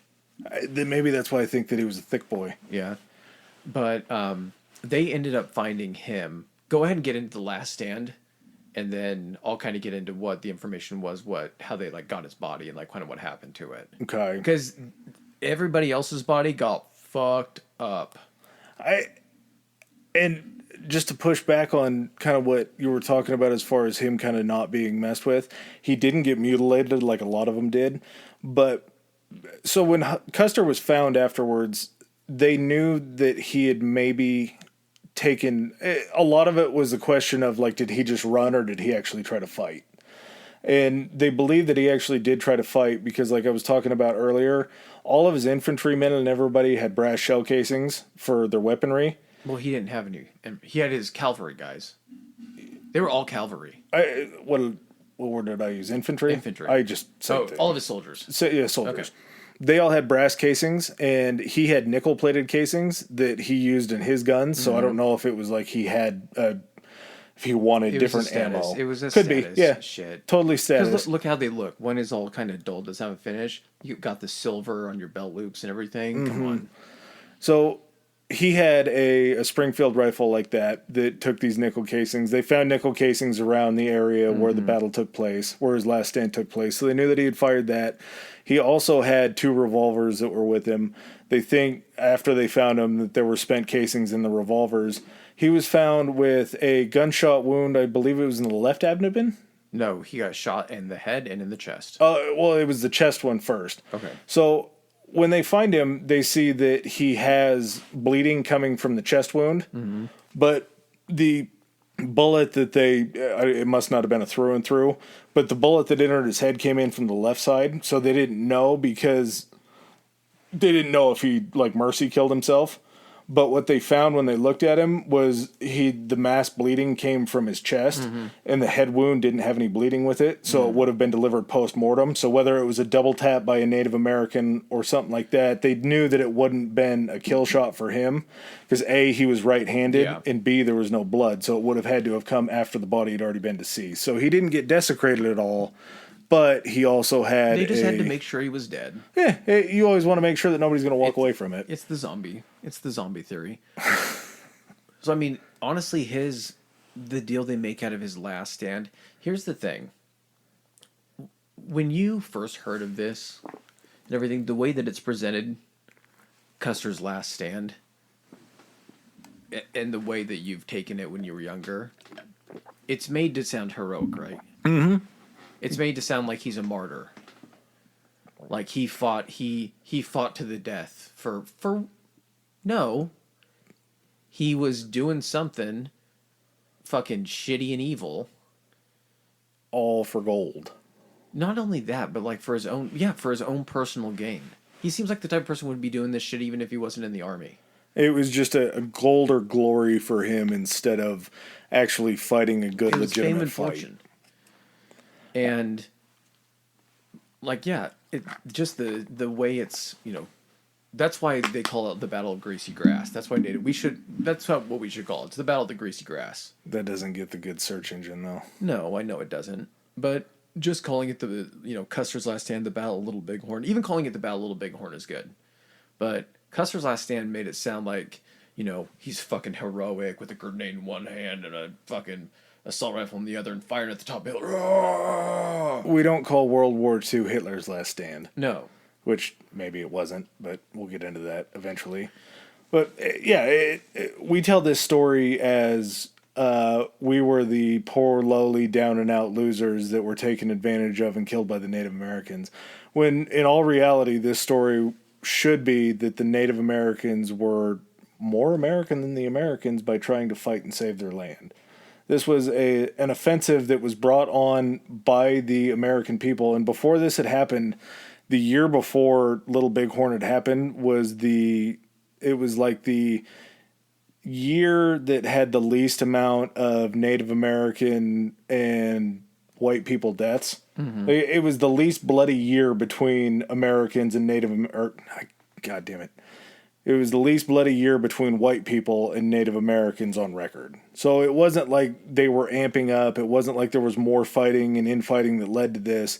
It was just strictly because they wanted access to the Black Hills to try to get us as white people out of an economic spot by getting a hold of that gold. Mm-hmm. And so at this point, I mean, here's the thing, is his last stand isn't very ceremonious. Like, he's an idiot. He got himself into a situation where he was vastly outnumbered. He got all of his men killed. And he ended up getting to the top of a hill around, behind a bunch of dead horses. And he got overwhelmed and then he got killed. And that's really kind of the end of his legacy, because there were questions, like we said, there were questions about whether he wanted to stay and fight or he was trying to flee while his men were fighting. Like they didn't want to believe that he was actually out there putting in the grunt work on the field of battle. Here's the thing, regardless if he fought or tried to run, what does him running do? There's no redemptive part of the story with this guy. No, but had he survived, I'm sure it would have been a different tilt to the story, maybe, and he would have come out. I can only imagine how long it would have taken for any of this information to come out had he survived. But, you do get people that were witness to the actual, series of events in Benteen and Reno's group. They end up, because Custer, I think, is taking... they've been kind of under attack this entire time, but not by, the majority of the Native American forces, and they've had time at this point to actually kind of fortify and dig in their position where they can defend it easier. They're not just on exposed ground. They've got some trenches dug, and they're trying to hold their own on this little hill that they've got. And so it's 2 days later. Yeah. Because they were supposed to be coordinated. The way the military action used to be coordinated was days at this point. Basically, Terry was like, you're going to do this on the 26th. That's 2 days from now. You do this, and we'll be sitting in this spot on the 26th to catch the Native Americans when they come out. So, basically, a day or 2 days later, all of a sudden, I don't know how far Terry and them are. I assume they're far enough away. Do you think they heard the shooting? They might have. I think there may have been a runner that escaped before shit was starting to pop off on Custer's Hill. That got down to Terry and said, "Hey, we're not going to win this." Because Do you think Terry at that point is just like, I'm just going to give it a couple days to cool off? they were probably a day or two's ride away from Reno and Benteen's To group. be able to move a sizable force that if they got jumped again, they would actually be able to survive. Well, and that I'm sure Terry wasn't going into a war zone without a formidable crew. No, he was covering his own ass. 2 days later, he ends up making his way and ends up saving who's left of the Reno and Benteen group. And he was the one that brought the information to them saying Custer's dead, Custer's gone. Yeah. They hadn't known at that point. I'm sure they probably had a pretty good inkling. I think they were like a mile away, but who knows if they could see anything that was going on. As soon as they stop hearing firing from over that, I'm pretty sure it's safe to assume when you start, can you imagine that you're sitting there and you just hear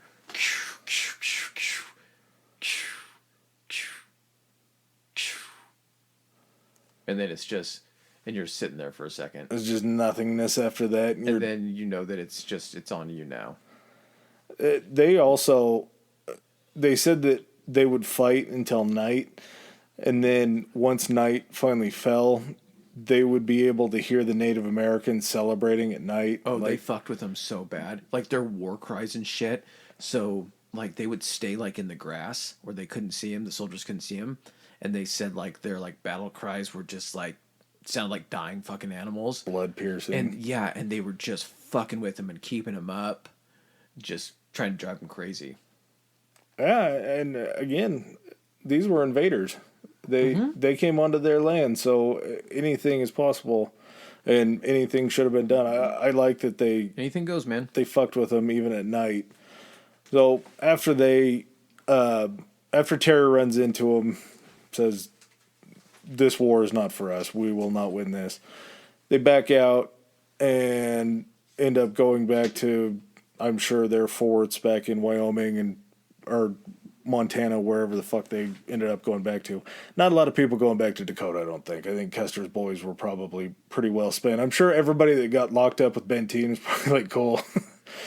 Yeah. We didn't die on this hill. This works out. I'm glad we got to go with this guy. And that was really kind of like you talked about, where Sitting Bull ended up moving up into Canada, taking his colony that way, or his tribe that way. This was kind of like the last hurrah for the Native American people, because then they stopped being treated as a lowly individual group that would be picked off easily. Started moving the army in more, and eventually, once the army set in, they were able to overtake them, run them out of the area, and took over the Black Hills. Well, here's kind of the timing thing on it too. The timing for Custer couldn't have been worse. They said that it was really unusual that there was a gathering this large, especially at this time of the year. They said had this been another week or 2 weeks, they would have run into half of the Native American population. Just because they were moving, across the land and everything. It just happened to have been at this particular time, wrong place, wrong time. And my only pushback with that would be is Sitting Bull had called for these warriors from these reservations. So the grouping of people... I'm sure he had even if you took away half his warriors, that's still 1,000. It warriors. Was. The sort of the separation that happened after this to kind of the breaking apart was they didn't have enough resources in that valley in order to sustain that many people. There wasn't enough grazing area for any sort of animals. Well, what did they think was going to happen for retaliation? That's a good question, actually. I don't know. To me, that's exactly why I think Sitting Bull's like, I'm taking my people, I'm heading for Canada. And then after this, you get at some point, it's Sitting Bull, and then Crazy Horse. Crazy Horse ends up turning himself into like the U.S. Marshals in Missouri or some shit. Because I think that they were scared of and it's not like that the U.S. Army wouldn't have retaliated. They probably knew what was coming back down the pike. They'd won the battle, but they weren't going to win the war. And that's the sort of, it's a great story. It's a great war that was won by the right people. And it seems like further on down the line, It was the thing is about it though, man, is like it's a battle. It's not they lost the war. Oh, And yeah. that's what's so shitty. I was thinking about this the other day. What do you think life would be like if like we would have tried to do more of a like a melding or like assimilation like with the like an Alexander the Great type, where he would go into an area, he would sort of adopt some of their practices and sort of ingratiate himself. yeah, while like bringing assimilate them with in. it yeah, basically assimilate with like the native populace. Take some of theirs, take some of yours, Yeah, mix and find out mash. like what kind of relationship would we like what would the country be like? Like I think we would have a much better relationship with the environment. Hands down, We would easily. have much more, much more respect for just like the land. We would probably have God, we would have such a good culture. That I think is what I look at the most is I when you look at like Native American beadwork, Native American patchwork, different designs for Native Americans, like a lot of like the Pendleton style of clothing and blankets and different things, those are all mostly Inspired. yes, those are all inspired by that. I think Geometric type of patterns and yes, shapes like that. and pottery, all these different things that you don't look at as far as like necessities in life because they really aren't, but it's a culture of bright colors and vibrance and just really intricate special workings. If you've ever seen somebody do a Native American do beadwork, it's fucking fascinating. Like, it is very, very cool. Think of like the celebrations we would have and like how they could be modernized and think of like the peyote rituals and stuff like that. They would be just part of like you know how everything kind of advances and you have your generation's version of it. What would be like the coming of age traditions or like the visual quest type of like Yeah. traditions nowadays that we would have? That's where I almost feel like it's tough though, because that was sort of like their religious part of their culture. And I think our religion would have pushed back on that even harder and not I know, allowed dude, but it I'm in. living in my land of fucking make believe here. So Yeah. I'm just saying, what do you think it would be like had like we just put those? I think it would be a lot better. And kind Oh of yeah, hands down. to your point of like the whole connection with nature, I've found through my life, like you care about the environment, you take ecology classes, different things like that. You learn more about the environment. You want to clean up the rivers. You want to make sure that that's all there. In my lifetime of drug taking and mind altering substances, I've almost found myself more on the level of being in tune with nature than wanting to preserve it. Oh, I Like 100% feel like I have some type of weird like connection. Like you, you're smoking a plant that grows out of the earth. I feel like that then somehow like mentally plants you in the earth. Does that make sense? you feel more of the energy, and this is a lot of hippie shit. I only call it hippie shit because I don't really I kind of I kind of side with the hippies, but at the same time I like shoes and showering and certain things like that. But You can just say like more like a naturalist look. No, that naturalists aren't those nudists. I don't like armpit hair on women. That's not what it is. You're just like a I don't know. You're You- an eco warrior. You can feel the vibrations. Like I'm not going to go out and hug a tree, but I do feel like if you were to put your hand on a tree, you kind of start to gain a respect for living things around you that you never really understood were living. Walking up to a tree, you're going to look at that tree, you're going to be like, this is cool. You don't realize that that's another surviving being that's looking right back at you and that's just as alive, that grows, that buds. I love that, being up in the hills and being stoned just because you can look at just everything that's. You can turn around and look and put like modern stuff at your back, and if you're just looking at a mountain, you're like, I bet this doesn't look any different, or maybe just slightly different than it looked 1,000 years ago, 2,000 years ago, three. There might be trees in different places, but this has not been touched. This landscape I'm looking at, this is what it looked like. The first person that stood on this spot where I'm at saw almost this exact same thing. It hasn't changed. It almost kind of transports you back. and you can almost feel how little you are in the fact that you are sentient, I would say, as far as humans go. We're all sentient.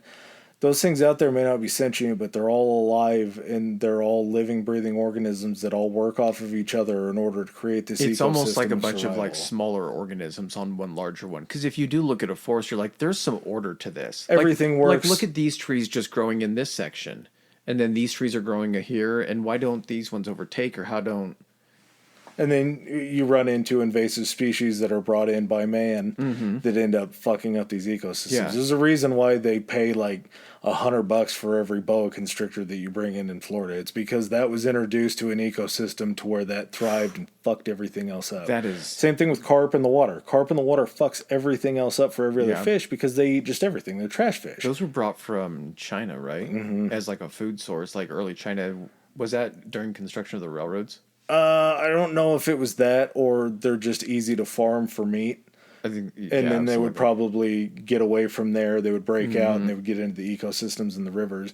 But before man intervened in any of this stuff, it, like you say, it was here 1,000 years ago. It was here 2,000 years ago. It's going to be here after we go away if we don't inevitably fuck all of it up. We're just a small player on this big planet of not understanding what nature will ultimately, they will be the cockroaches of anything that we do. You see places like Chernobyl where nature's taking back over because it's been untouched. That's not because of the radiation. Aren't there like super wolves in Chernobyl that have been like affected by radiation? There's a lot of stuff over there that they talk about. We just don't know because there's deer at night where their eyes glow. Like there's shit like that that's been affected by it for sure. But we have no idea what that whole thing that we provided fucked that whole situation up. Well, kind of getting back to the last part of the topic here, what was the end result of the Battle of Little Bighorn? Well, if you're hoping to hear that things changed and we took back all of our shitty ways against the native people, you're going to be dead fucking wrong because we just figured out different ways to do it and forced them to reservations.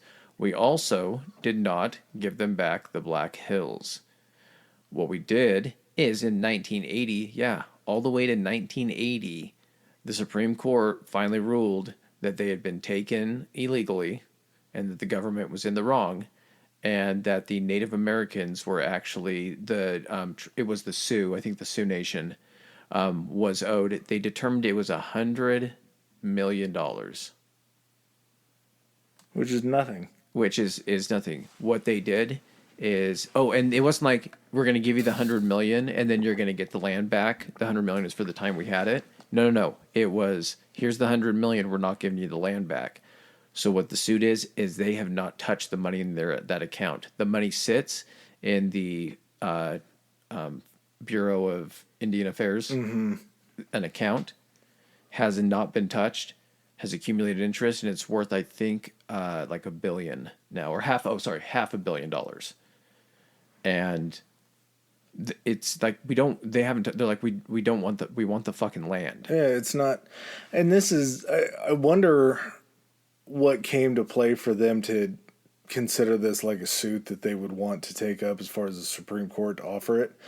Because I don't know when the gold rush in the Black Hills ended, but I wonder if they realized after they had raped all the land of the gold, then they started talking about it, and then they realized how mineral rich it was with oil and natural gases and where they could frack it. Like, I just think it all comes down to it being their sacred place. They don't have a monetary interest in it. No, the Americans. Oh, no, that's what I'm talking about. Yes, like yes, in order for this suit to come about. Do you This think is- they had already just raped everything before they realized everything below the surface? What was the pipeline going through the Dakotas? That it's still all that shit about. Keystone. Yeah, like you don't get to just keep making and redrawing the line and being like, nope, now you need to be here, now you need to be here. Well, and we saw it a couple years ago at Standing Rock when they had the big protest. That was a pipeline that was going to be running through Native American land, and I don't know if everybody's just sort of ignorant to it, and maybe it could be, and maybe it's just the fact that there's a lot of people that study this kind of stuff. But a pipeline, once it's built, has to be maintained. And if it's not maintained properly or it's not constructed properly, there's going to be leaks. There's going to be areas where shit There's gets going to be fucked up. environmental impact, not just in the construction of it, but the potential for disaster. Yeah, not to say just the construction, which is already environmentally terrible, and the ecology of the area will be irreparably damaged.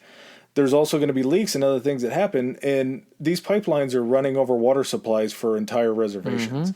And if those get compromised in any way, I understand that maybe that's a smaller percentage, but we fucking see it. And when you see it happen somewhere, you always know that there's a chance.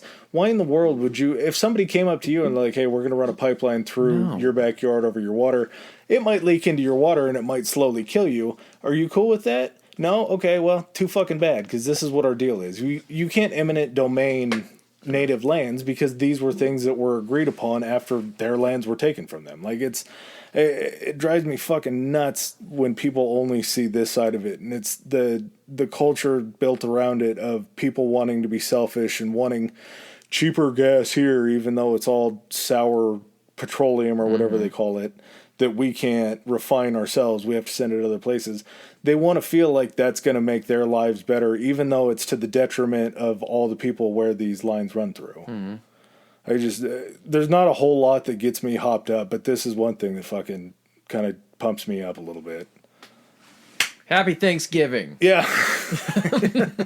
Happy Thanksgiving, motherfucker. Yeah, as you're sitting down to eat your meal, maybe don't necessarily think about Listen to this. the Do first yourself a Thanksgiving. favor. If you have somewhere to drive, I don't know why I'm saying this at the last part of the podcast, because you've already listened to it. So hopefully you've listened to this on your drive to wherever you're having Thanksgiving, and you can share some of our knowledge with your family, or you can just bring up all of the results of the midterms or the economy or gas prices or how everyone's doing. So that'll be fun. Pick your mode of fighting. Yeah, no kidding. Do you have any last Thanksgiving well wishes? No, I'm thankful to whoever listens to this podcast. I'm thankful to you as a friend first and a co-host second that we were able to get this going. It's been a nice thing, I think, in both of our lives to kind of separate but also stay close together doing it. Definitely. Yeah, I love doing this. I was telling the wife before this, I'm like, I love the fact that this is already planned every week to where I don't have to worry about if I'm going to be seeing my buddy. Like, this is just something we do and get to hang out. So I'm definitely thankful for that. We're not meeting at the bar. We're not just talking about sports or something dumb. We're actually digging in, kind of like you've mentioned in earlier podcasts. It's fun to explore these different parts of each other's brains because we've known each other for a decade now. But when you start to break down the nuts and bolts in some of these things, you start to see kind of how the other's mind works. And whether it's goofy shit like me thinking that I can fight off a gorilla with three of me, or us talking about kind of how we feel about cultures like Native Americans or Incan cultures, different things that we've already gone through and things that we will go through. It's fun to see where somebody that you care about so much kind of falls on the issues. So maybe take that approach for Thanksgiving. Listen, don't always be the one talking, take a little information in. We can solve this better than the Native Americans and the white folks did. All right, ladies and gentlemen, have a great day. May your turkey be moist. May your beer be cold. May your potatoes be buttery and warm. And just enjoy that pre-Thanksgiving meal bowl and then all of that food that comes to you. No judgment. No. Later, guys. Peace. All right, ladies and gentlemen, thanks for joining us for another episode. If you like what you heard, hit that subscribe and like button. Follow us. If you didn't like what you heard, still hit that anyway, because we'll probably cover something in the future that you do like. Please follow us on our social media. Adam, hit them with it. Our Instagram is historically high pod, historically high pod, and we are on Twitter at historically high. That's historically HI. All right. And if you guys want to send in any feedback, suggestions, hit us up on those two, or you can even do it on Gmail. It's historicallyhighpodcast@gmail.com. Thanks again. Peace.